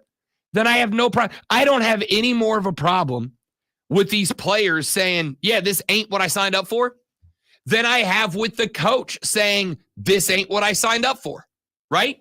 Like, if the coach has the opportunity to go, I came here with certain expectations, and those expectations just aren't being met, so I'm going to coach down at Southern Miss, I am out. If you're not mad at the coach for deciding, yeah, there's a better fit for me, be it because of their cash or their culture, then why would I be mad at players for doing literally the exact same thing? Why, if a coach decides to leave a small school because another big school calls him and goes, hey, yo, we will pay you twice what you're making there. And you're like, okay, I understand the coach taking that job and taking that bank. Then why would you be upset with players doing it? Because the only reason I've ever gotten is effectively, I don't like it. Right? That's the best argument. And it's not a good argument, but that's the best argument anybody has ever given to me. I don't like it. I think they should have to. What kind of lesson does it teach? Well, I don't know about you, but the lesson it teaches me is get that bag. If somebody else is willing to pay you more to do the same work, and they provide you with an environment and a management team that you are willing to tolerate in return for that bag, go get that bag. If anybody else in your life, if your barber who's been cutting your hair for X amount of years, if your barber said, yo, I've enjoyed cutting your hair all these years, but the barber shop in the next town over is going to pay me 3 times what the barber shop here is paying me to do the same job, I got to take it. Are you going to call that guy a quitter? Are you going to look that guy in the face and go, oh, you're not committed, you don't have discipline, you're greedy, whatever? No, you're going to go, yeah, I understand. I get it. I lost my exterminator that I really liked last year. This dude did a great job. He showed up and he sprayed every part of my house and he laid down traps. I never asked him to, didn't have to. He showed up and he did everything I needed him to do. I didn't have a bug issue for a year and a half. And then he came to my house for the last checkup he did. And he said, hey man, FYI, I'm moving. And I said, oh, why? And he said, I'm going over to Spartanburg. I got a role as a manager with another company and I got a big pay bump. And I was like, great. His name was Troy. Super dude. Troy, if you're listening, shout out. Miss you, buddy. Troy was great. Every time Troy would come to the house, he'd stand in the living room. We'd talk football. He listened to the show. He was phenomenal, right? He was phenomenal. And Troy left. Did I go, Troy, you're so greedy. Troy, you're a quitter. Troy, I really like the way you do work here, and I don't want you to go to make money somewhere else because I don't like it. No. I shook his hand and I said, all right, bro, I'm going to miss you. You did great work. If you ever need a recommendation, I'm your guy. Hate to see you go, but congratulations. I'm happy for the opportunity you have. I didn't call him a quitter, right? Why is this the one group of, well, we're trying to teach them to be good young men? Well, I got to tell you right now, good young men are smart about the opportunities placed in front of them and know how to take advantage of them to better themselves. Isn't that literally the entire American dream? Isn't that literally the system that we have set up in front of us? Why are we mad that they are taking place and acting within this system? I don't get it. The kids at Marshall aren't quitters. They said, I signed up to do a role under these circumstances. The circumstances have changed, and I can better myself somewhere else. And listen, here's the fun part. Some of those kids might jump in the portal, and nobody wants them. Some of those kids might jump in the portal, and nobody signs them. And all of a sudden, just like that, as fast as they got into college football, they're right back out of it. With adult options comes adult consequences. If your barber leaves town to go across town, go to the next town over and make 3 times as much money, but then he gets over there and he finds out he's living next to a hippie commune and nobody cuts their hair there, and the money dries up, guess what? He may not have the opportunity to come back to his old job. They may fill that role and go, hey, sorry, big dog, we don't need you anymore. With adult opportunity comes adult consequences. You better do your damn research and make sure you're making a good move for yourself. These kids have the opportunity, just like the coach does, to go, Southern Miss is going to treat me better. They're going to pay me more. They're going to give me more vacation days. They're going to give me more resources. They have more money. Whatever his reason for going was, all these kids are doing is the exact same thing. The exact same thing. All right. Texter says, you're still wrong with the filibuster. Don't accept the bowl game if you're not playing. Figure that out first. Again, Marshall accepts a bowl invite, not the kids. They don't run it into the locker room and go, hey guys, you guys going to want to go play in the Radiance Technologies Independence Bowl? Marshall gets invited, and Marshall says, yeah, we accept that bowl invite. But remember, the other aspect of this is they did that before the coach said, bleep you, I'm out. All right. So I don't know how this works. Are the coaches consulted before the school itself, the powers that be, decide to go, yeah, we're going to accept that? Aren't the coaches consulted? I would think the coaches would be a part of the process. You know what? I honestly don't know. That's a great question. I'll see if I can find out an answer to that. I don't know. But I know who's not consulted. The players. They didn't come to the players and go in the locker room and goes, hey, guys, how many of y'all are planning on transferring? Because we're not going to accept this invite if you don't. No, they're going to say, we're taking that invite, and we hope we can scrape together a team, because if we scrape together a team, we get money for playing in this game. So we're going to say yes. And if it ends up being we can't play, so what? We'll have to say thanks but no thanks later. But we're going to try to get that money and scrape together a team. Well, the head coach leaves. He goes, nope, y'all didn't scrape together the money for me, so I'm out. And then the players go, hey, I signed up to play for that guy, so I'm out. It is what it is. Maybe the process going forward should be consulting the players to find out, because how many players have entered the transfer portal? It's been a lot. It's north of 25 at this point. Yeah, I'm talking about period throughout college football. My bet is this transfer portal window is probably going to be a record number. I think there was something like 1,500 in the portal last year at this time. So probably I'm going to say 1,700 or north players in the portal. I think going forward, that is something you're going to have to do. You're going to have to go into the locker room or call a meeting and consult with the players and say, hey, you guys going to play in this? Because it looks bad on the team if they accept the invitation and then have to go back on it. I'll tell you the other option is, and here again, this is why guidelines at the beginning of this process, when I was screaming, hey, put the guidelines down now, would be a good thing. The other option would be don't have a winter transfer portal. Or if you do, make it after bowl season. Let's have a transfer window that ends after a champion is crowned. Extend the second window, make it like a month and a half long, make it 2 months long, right?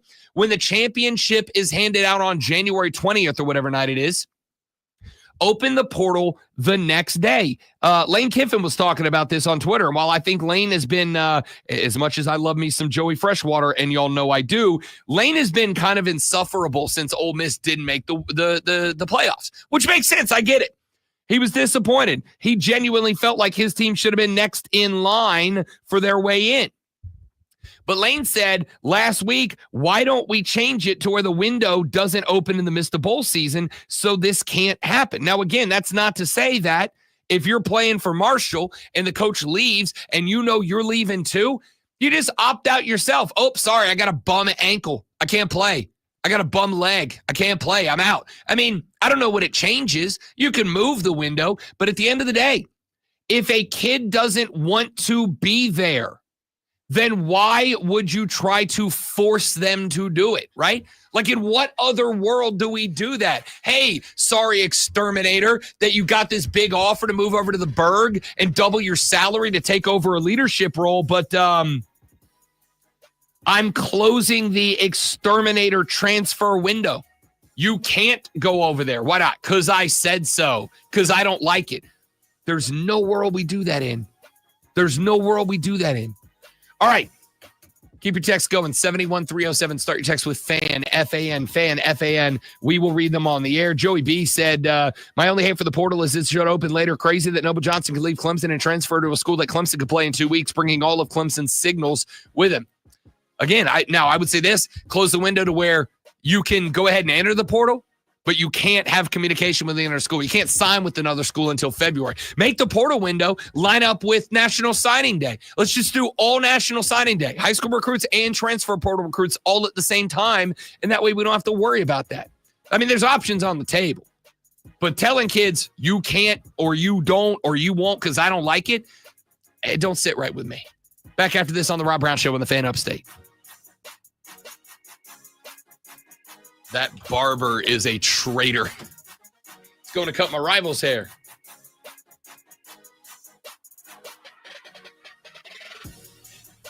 Open the phone line and say football sucked this weekend and Taylor Swift sucks too. No. I'm going to tell you this, Madcraft. You want one of the hot takes? The hot takes to get people right up around here is Taylor Swift's awesome and she should sing the national anthem at every Super Bowl.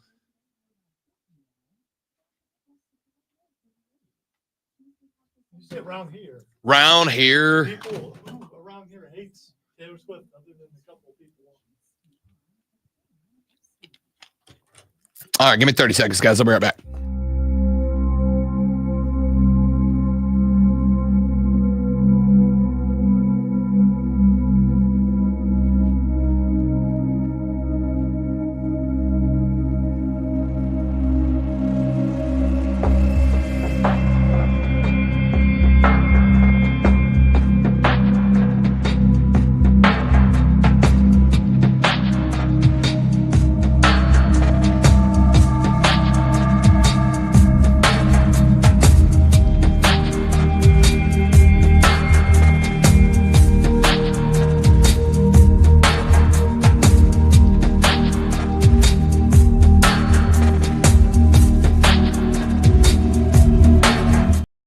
All right, we're back. Thanks for getting in there.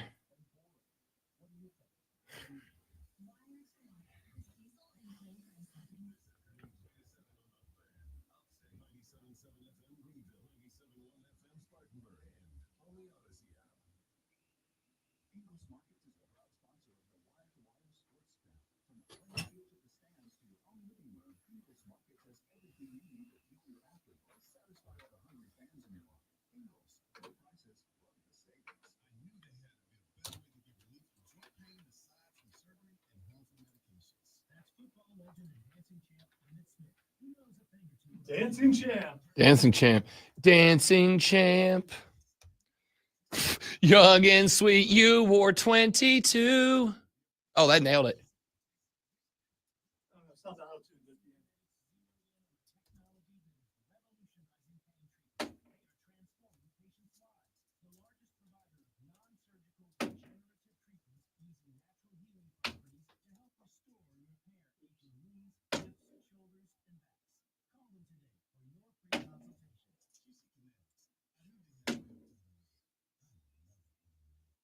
I can barely see the dartboard from over here. We got to get that one light bulb fixed. That'll fix it. It's figuring out the drop and if it'll slide. Yeah. I was going to say we should have flipped it and put it on the other side, but having that dartboard next to the TV would have been a terrible idea.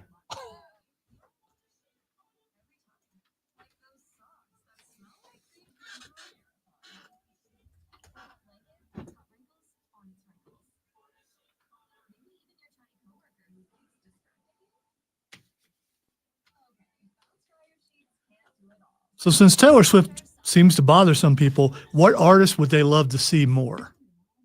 I mean, is there someone that wouldn't make you mad if you saw them? I mean,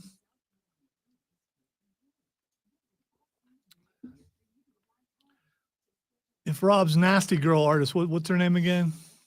Oh, Chaperone? Yeah, if it's her, would you be okay with that?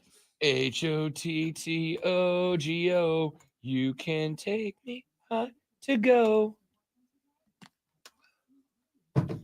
I don't want this one, but I'll take this city. Who can blame a girl? Call me hot, not pretty. And baby, do you like this beat? I made it so you dance with me. It's like 199 degrees when you're doing it with me, doing it with me. HOTTOGO. Snapping, clapping, touch toes. Raise your hands, that body roll. HOTTOGO. Mike Norvell is giving $4.5 million of his salary this year to Florida State in a reconstructed contract. Okay. I mean, sure, why not?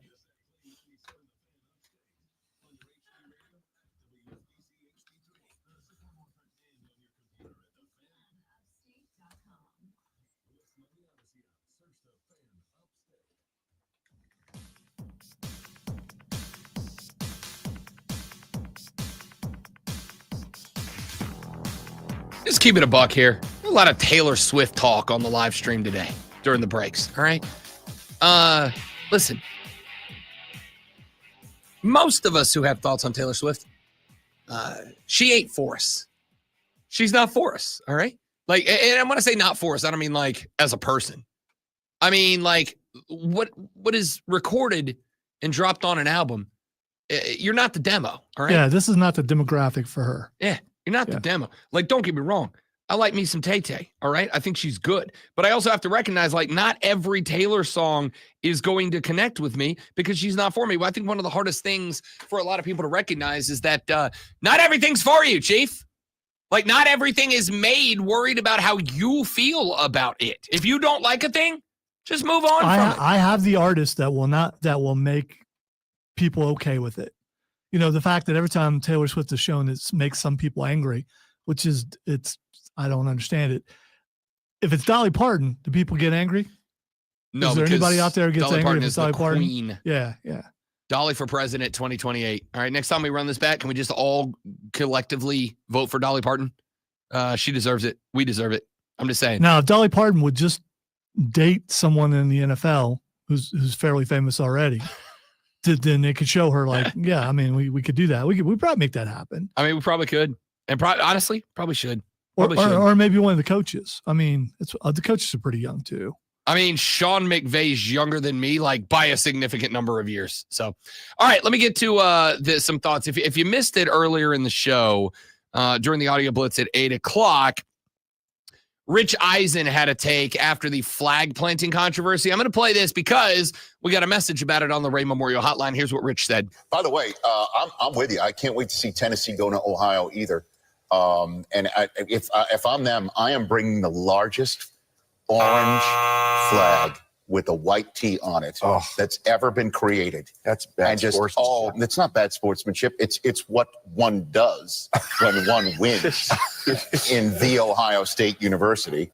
So this is what I told the great one last week when we were having the conversation about the one Ohio legislator who said, look, we're going to make it illegal, a felony to plant the flag on the 50 in Ohio Stadium. Lonzo said, it's funny. It's a troll. It's funny. By the way, it's still funny. And I said, if Rich didn't comment on this, his Michigan people would have come after him, and you don't want them coming after you. So he had to comment on it. For whatever the reason, it is objectively hilarious in my opinion. Well, Rich isn't the only one that had a take, because earlier in the day on the Ray Memorial Hotline, we had Jaybird stop by and give his thoughts. He's out in Duncan, South Carolina, and here's what Jaybird had to say. Hey, guys, listen, about the flag controversy. Plant the flag. It's football. It's supposed to be a battle. When you win the battle, you plant your flag. That's what makes it exciting. I want to see more flags planted, even if it happens in Clemson. I'll suck it up. Plant the flag. Let it be known that you own the place. Win the battle. Thanks, guys. Thank you, Jaybird. Appreciate that. It's funny text. that I already had that ready. I mean, it was just right there, and I had a feeling. If it leads to fracases, if it leads to Donniebrooks, if it leads to mayhem, stop doing it. And it's going to do that because now it's been given even more attention. So players are like, they plant that flag out. Someone getting some of this. Yeah, but doesn't that create a world in which if you don't want a thing to happen anymore, just punch somebody in the face when they do it, right? So does that mean if every time a team scores a tutty and they celebrate in the end zone, if one of the other people go over there and punch them in the mouth, we go, no more end zone celebrations. Can't do it because it starts at Donnybrook. You're going to have to change your tune when someone actually gets hurt. Again, what if we said, no fighting after the game? All right. No fighting after the game. Once the game's over, the game's over. If you lose, you lose, get off the field. And even if it's your field, sucks to be you don't lose at home, right? Like I'm not going to live in a world where we are going to let a mass of people change any rule they want just by beating the crap out, or trying to, out of whoever does the thing they don't like. That's like war, dude. That's how war works that way. So one place disagrees with what another place does, they beat the crap out of that place, and then what they say goes. Right. Don't we have an issue with that? That's literally what I'm saying. But we should stop that. It's been the way, yeah. Yes, it's been the way, and we should stop that. It's been the way of the world since forever, and probably not going to stop. I mean, listen, you can sit over there and sing "Give Peace a Chance." It's probably not. All I am asking is give peace. No, I'm not. I'm with Jay. You know what? I have been, and for the record, I've been spun around on this issue since rivalry weekend, because rivalry weekend, the next day I'm like, yeah, that's probably a little much. Like, it's the ultimate sign of disrespect. Do you remember that many fights coming after this? Because it wasn't just Ohio State. It was what, 4 games? UNC, NC State, Florida State, and almost Texas A&M. But Sark ran over and stopped his boys from planting their flag on the road. So we had 3 fights and an almost fight. And listen, I'm going to go ahead and tell you right now, there will be more next year, because now it's a thing. Right now it's a thing. But I think part of the reason it's a thing is because we drew so much attention to it instead of going, yeah, they planted some flags. But it's been a thing before, because again, like when this happened, I pointed out how Baker Mayfield did it back in the day. So it's been a thing. If I recall correctly, both Clemson and South Carolina have planted their flags in the last couple of years. It's instigating. You're asking for something to happen, and it's dumb. Why do I get the sneaky suspicion? It's just dumb. Why do I get the sneaky suspicion that if we flip the squads, this game was in Ann Arbor, Ohio State won, and they planted a big scarlet at M? No, I have a problem with it. I also have a problem when the band did a big poo on the Michigan league. I mean, that's just. I mean, there's they broke out a flag with a poop emoji on it. It's the funniest thing I've ever seen. There's a level of class, and there's a place. We don't do that here. I mean, class is not a thing that we worry about. But in such a big stage, I think you've got to go, okay, if this happens, this is what's going to happen afterwards. Maybe as a coaching staff, we make sure it doesn't happen. Yeah, I don't know, man. I don't really care. It didn't bother me when Baker Mayfield did it and kind of not that he started the trend, but he was kind of the most high-profile version of it. The smallest flag you can possibly have and say the band can only carry this small flag here. Nah. I'm not down. Just like with the NFL, when they said no choreographed end zone dances because it's inciting So as an advocate for this, if someone gets hurt, they can send the hospital bill to you. No. Here's an idea. Okay. Here's an idea. Because you're all for it. The issue is the fighting. The issue is the fighting. I don't care what else happens after that, all right? The issue is the fighting. If I run out there during a play and I take if one of your players drops a towel with a big scarlet O and a Michigan player takes it and he wipes his bum with it and throws it at a guy, or let's say, and I say at a guy because throwing it at a guy is the taunting, but if he wipes his bum and then he just tosses it back on the field, should we outlaw that? So if I defeat you again this week, like I will on the mic thing, I can just walk over and smack you in the face. Is that the same thing as planting a flag? It is. If you walk it is the same thing. If instead it's of absolutely it's the not. same thing. Slapping someone in the face is not the same thing. That is a physical. Lonzo, I'll tell you what. If we get to the end of the week and you beat me for what would now be the 3rd week in a row. No, we tied last week. Which is a win and a loss. So no, it's not. It's neither, because you don't understand that's how tie words works. work. No, you don't understand how words work. I definitely. If it was a different thing, we wouldn't have a different word for it. But if you beat me and our who forgets to turn on their mic the most game this week, and we get to Friday and it's 9:55 a.m., and the week's over and I can't lose because I'm not turning the mic off again and you're not turning yours off again, and you decide that you play some sort of victory song on the air, do you know what I'm going to do about it? Nothing. There's nothing I can do. I'm going to sit there and go, dadgummit. Gosh darn it, I lost. I got to do better next week. I'm not going to drop another one. If you victory dance after a victory, I'm not going to slam the door and get mad and walk out of here and try to legislate Lonzo's not allowed to play victory music. I'm going to go, I got beat. What do you want? I lost. It's a game. I lost. The problem is not the flag. The problem is the fighting. Would that be written legislation, or how would that work? Literally, your state made a written legislation. Yes. That's the point. That's the I'm whole talking about comedy from here. You would. I don't understand the anger about the legislation. I still think that's hilarious. It's not anger. It's hilarious. It's laughing at you, not with you. I completely understand the point of planting the flag, but I also understand that repercussions come with that, and it's only going to escalate, and it's only going to get worse next year until to the point where they have to make a rule where the other team gets fined a bunch of money and then it'll stop. That's the only way it'll stop. We do like we've always done. They'll let it get out of hand. Then they'll throw money into it, and that'll make it stop. We do like we've always done. We investigate who threw the first punch, and that's the person that's in trouble. That's the school that's in trouble. You don't want a flag planted on your 50, don't lose the game. It's not that hard. And I am now suddenly Team Rich If I'm Tennessee, I'm not bringing a flag. I'm bringing like one of those side of the interstate truck stop American flags. It's 800 miles across. I'm just erecting a whole flagpole at center field if we win this game, for sure. If that is that. All right, I'm looking forward to seeing your Tennessee colors the rest of the week. Then. Oh, I'm not a Tennessee fan. You said your team rich. That's what he's talking about doing. So I mean, I'm gonna have to deal with that kind of orange the rest of the week. No, I'm not a Tennessee guy. I'm a pro flag planting guy. Me and Jay Bird from Duncan. Jay Bird, appreciate that message on the Ray Memorial Hotline. You can send yours. Go to the Odyssey app, AUDACY. Go to the Fan Upstate page. Click on the leave a voice message button and do that. And if it's good, we'll get it on the air like we did with Jay Bird. Back after this on the Rob Brown Show and the Fan Upstate.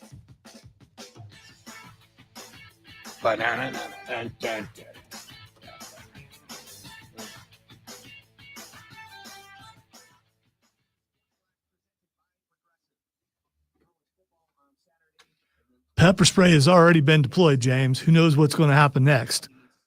Billy clubs? I mean, riot gear.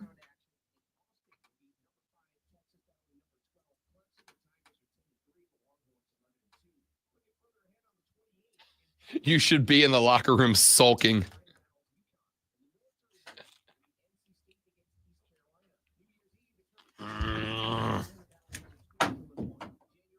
Cool. That's why I pay for an $80 phone case right there.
Sorry, I'm not talking. I wanted to hear the guy in the commercial say Porky Treats just because I think it's hilarious.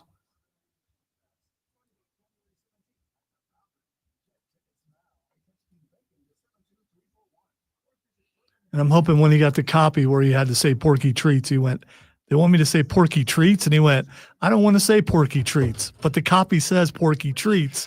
So how do I make it sound like it's a normal thing through my read? And he did that because he's a professional voice guy, obviously. Porky Treats. Yes. That's a combination of words I don't think I've heard before.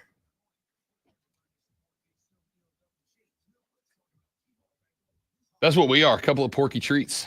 Well, I am. I don't want to look at my phone.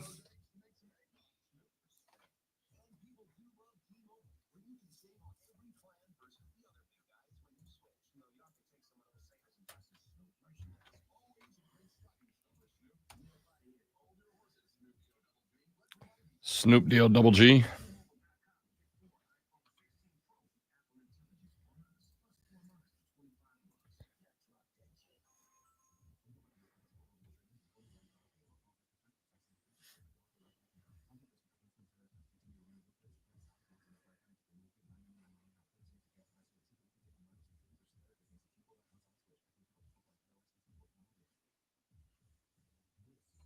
Hey, maybe I'm the only one that'll get fired today. I almost said I hope not, but then I realized it makes it sound like I hope more people get fired.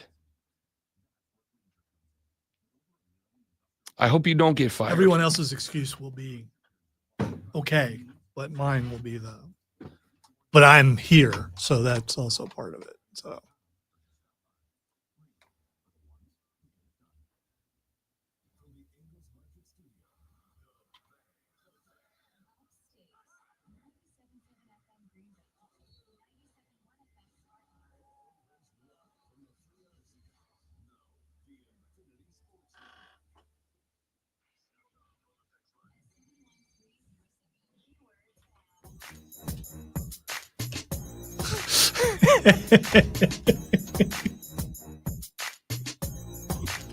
Didn't like that at all.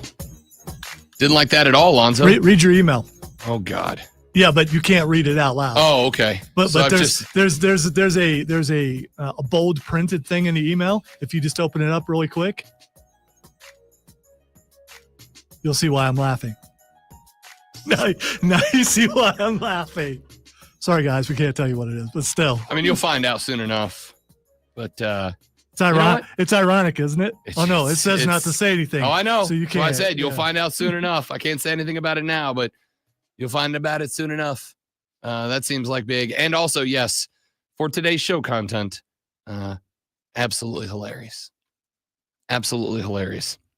All right, a few more thoughts before we ask what the X is going on and then get up out of here for the day. U.S. Ryder Cup team. Americans will, for the first time, be paid for the Ryder Cup this year. Each player will receive a $200,000 stipend. Lonzo, when I go cover events, I get a stipend too. What? Like when I go up to ACC Media Days, I get like a per diem stipend. Really? For food and That's a bunch of crap. What that is, because the one time I went, I didn't get anything. I should have asked. No, they won't. No, because I'm. You don't ask for things. No, I'm lesser. You don't ask for things. No, I'm lesser. I had to go there and set everything up, and then watch Mark Ryan do nothing. That's what I had to do. Did you ask? Now I know that he got, dude. Gotta ask. The U.S. players ask. They get a $200,000 per day stipend. Yeah, I just. excuse me, $200,000. I don't even want to talk to you right now, knowing that you get per diem and I don't. Because I asked, Lonzo. That ain't how that works. Yes, it Your is. talent's what was offered to you. Yeah, that's it. My picture's on the side of the building. point I here want is- per diem now too. So ask. Guy who refuses to negotiate anything. Shouldn't have to. Yeah, it's not how the work. Okay. Anyway, Mark, point is, Rob, do you know who I am? point is, $200,000 per day stipend. I get $40. So, not quite there yet. We're on the way though. We're well on the way. Well, $40 more than I get. Because you don't ask. I have to tell you, it's kind of on you. All right, I'm victim blaming here. I'm It's kind of on going you. down to the office and demanding the back pay. Well, you got to go do stuff. For all those times I've done things. Let me tell you, Junior, I was doing things before you started in radio. Okay, boomer. Okay, boomer. Nope, that's not how that works. Gen X, baby, all the way. Boomer. Whatever you say. Wait, I forgot where I was going next. I really did. You wanted me to get a hold of AARP and wonder where your card is. I didn't. Oh no, you already got it. Okay, my bad. Yeah. My bad. The mail has started to show up.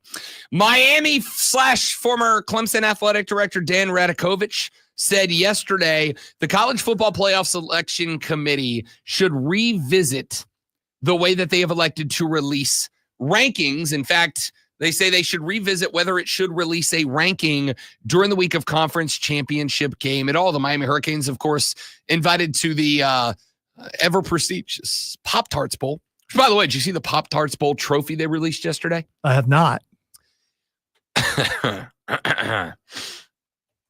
The sentence I'm about to say is true and also weird. The Pop-Tarts Bowl trophy has been released, Alonzo. It is a silver pedestal upon which sits a silver football with a working toaster built into it. A working toaster so that the winning team can take the trophy into the locker room and then make Pop-Tarts with the trophy. So okay. All I right, want one. So how long is the cord? With I don't know. I don't is know. it like They a retractable, maybe? I don't know. They only showed the trophy itself. They did not spin it around so that we could see the appliances specifications.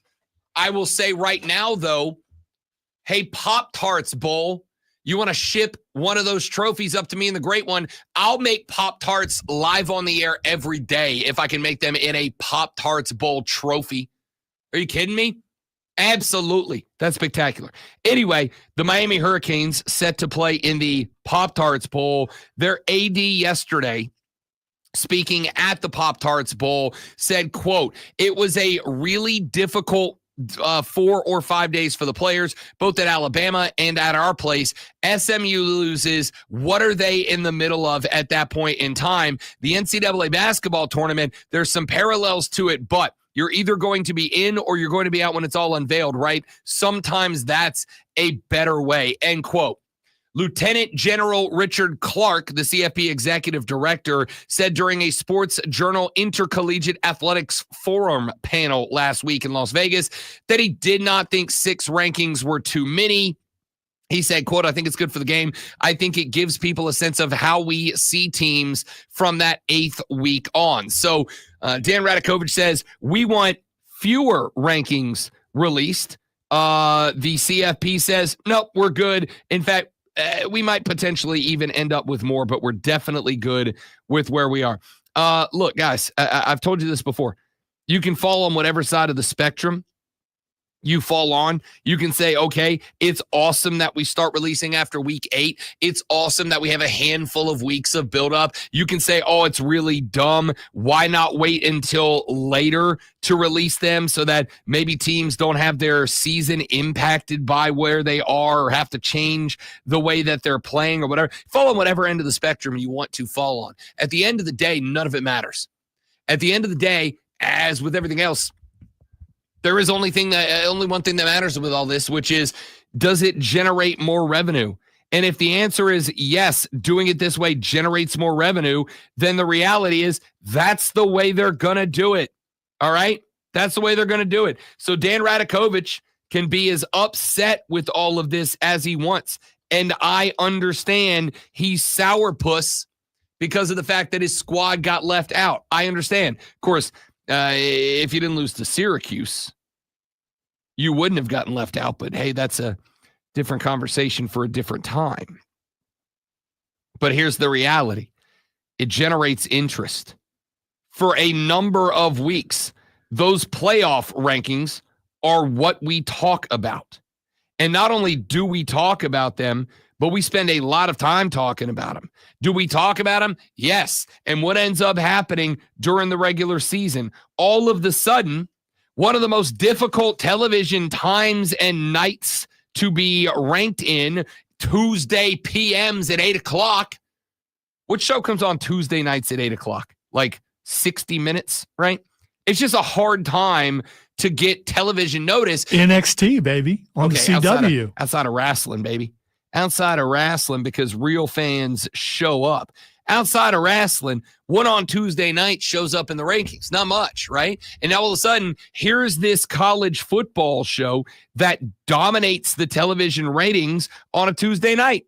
And then not only does it dominate the television ratings on a Tuesday night, but it dominates the television ratings on a Tuesday night. And then on a Wednesday morning, Rob Brown and a bunch of nerds with microphones like him go on the radio the next day and they start talking about it. And they talk about it on Wednesday, and they talk about it on Thursday, and they talk about it on Friday, and then they talk about it on Saturday morning, and then they talk about it on Saturday night and Sunday. And then on Monday, we talk about what they're going to do on Tuesday. And on Tuesday, we talk about what they're going to do that night. And when it's all said and done, we all tune back in and watch the college football ranking show again on Tuesday night. It's not going to, I appreciate what old Dan Radakovich is trying to do here. I appreciate and understand his point. In fact, I've said a couple of times, much like releasing the preseason polls is, if we can keep it a buck with each other, kind of stupid because they're really wrong more often than they're right. As we pointed out, the Florida State Seminoles were ranked number 10 in the preseason polls. They finished 2 and 10.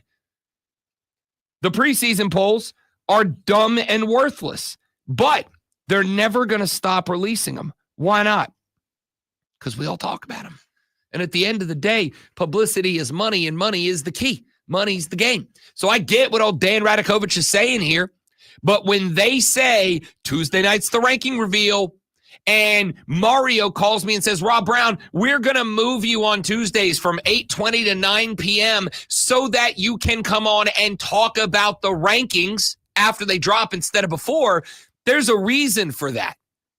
Mario moved me to 9 because that's where the rankings are, so I can talk about them because they are a talking point. Guys, you'll get used to it one day.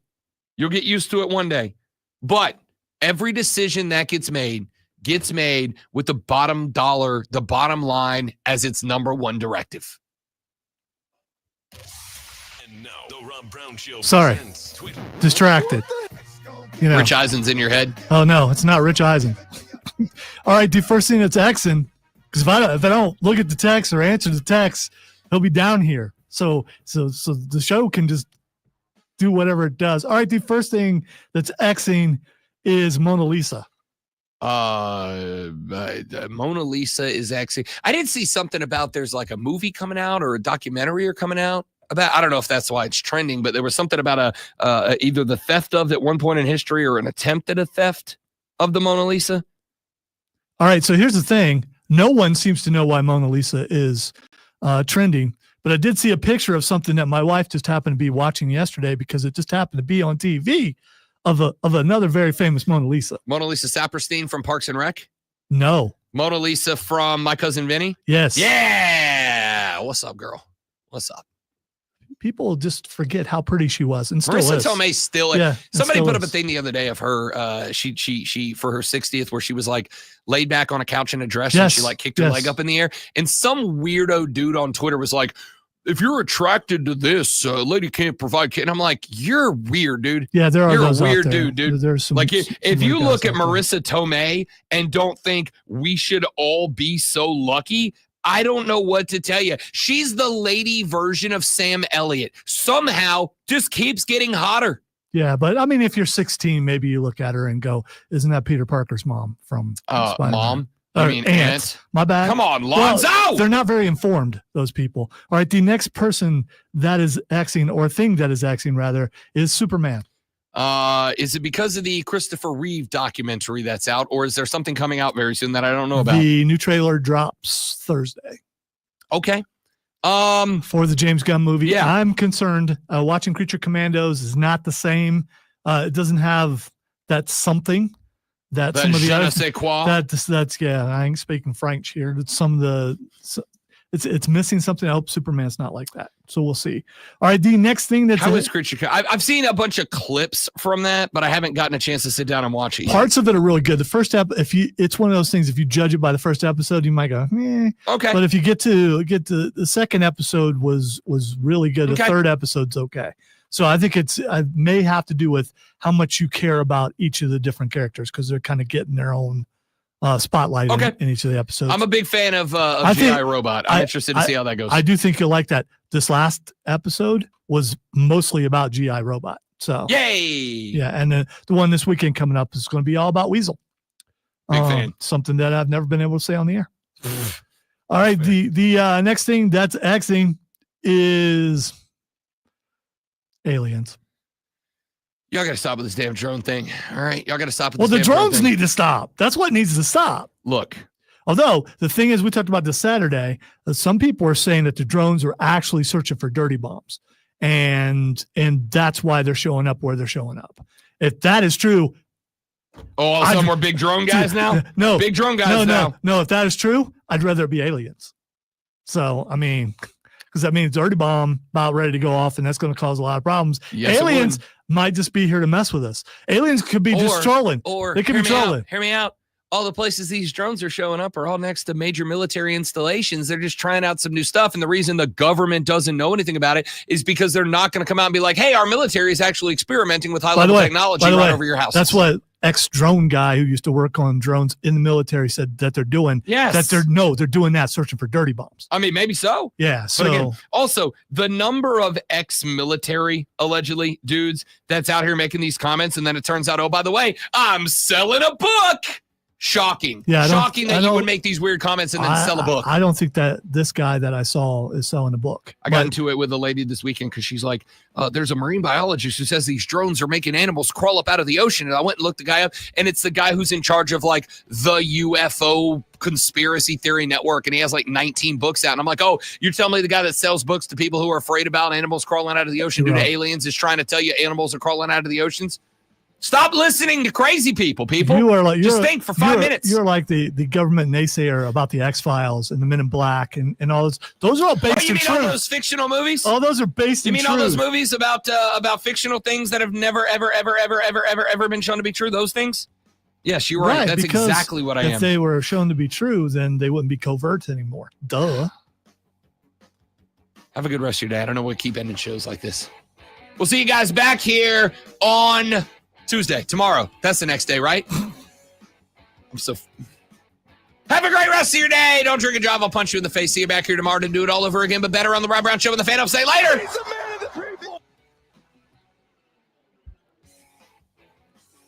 Are you going to keep talking? What are you doing? Now, anytime I think, what are we doing? I hear Nick Saban. I hear Nick Saban yelling in my head, Rob, what are we doing? Stop talking. Oh man. All right, dudes. Thank you guys. We had a good number of listeners and watchers today. I appreciate y'all. Let's see. It's aliens as we see drones designed like our drones and technology that follow FAA regulations and green and black. Yes, that's exactly it. That's exactly what they're doing. It's called blending in. Hello. Yeah, they're making them look like regular drones, so we don't know they're alien drones. You know, as we were sitting here doing the show, and I know you got to go for some reason. As we were sitting here doing the show, I was thinking what it would be like if you and I just looked out the window and saw drones the size of the ones that are supposedly in New Jersey and the other places. What would you do? I would wonder what it's doing. But I would also, again, Occam's razor. People, look it up. Learn it. Are you sure that's how you spell that? Life. You sure that's how you spell that? 99%. I thought it was spelled with an A. I could be wrong. I could be wrong. I think it was closer. No, I spelled it right. Okay, because I thought it was closer to Arkham than it is. You know, the simplest explanation is usually the best explanation.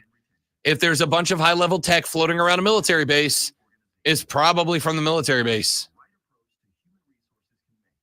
It's terraforming.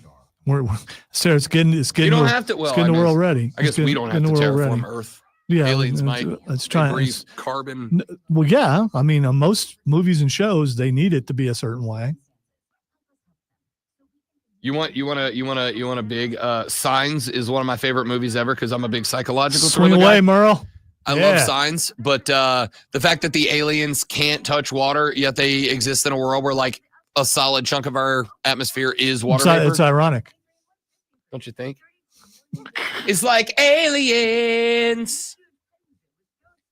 The simplest explanation is a guy on YouTube. Yeah. Well, yeah. Well, it'd be and it like plant flagging, flag planting. Sorry, I watch Hollywood, Robin Hood Men in Tights. Like that, a couple of drones showed up, so then now all the drones are showing up. It's just it's one of those things. Or they are aliens, and then the mass mind being what it is, people are going, I'll just put my drone up there, and they don't realize what they're doing. They're masking the real aliens, where if they hadn't flown their drones, we'd be able to shoot those real alien drones down. The fact that, and here's how I know it's connected to the military. We're really in the Matrix, people. The fact that we haven't tried to shoot one down is why I know. Oh, you mean like that Chinese balloon that was like that went across and we didn't shoot that down? We knew what it was. Yeah, but we didn't shoot it down. But we knew what it was. So we know that these are aliens and we're not shooting them down because we don't want to take a chance at the intergalactic war that would happen. That's what it is. Which we would lose because, Couldn't be that we probably shouldn't shoot down our own military's gear. They might get upset at that. I do love the people in Texas. One showed up in Texas and immediately they were like, please stop shooting guns in the air. The Texans were like, don't worry, I'll find out what it is. Well, I'm sure you've seen a bunch of, they show up in the South. All right, dudes, we got a jet. Thanks for being here. You're all spectacular. Come back tomorrow. We'll do it again. Have a good one. Goodbye.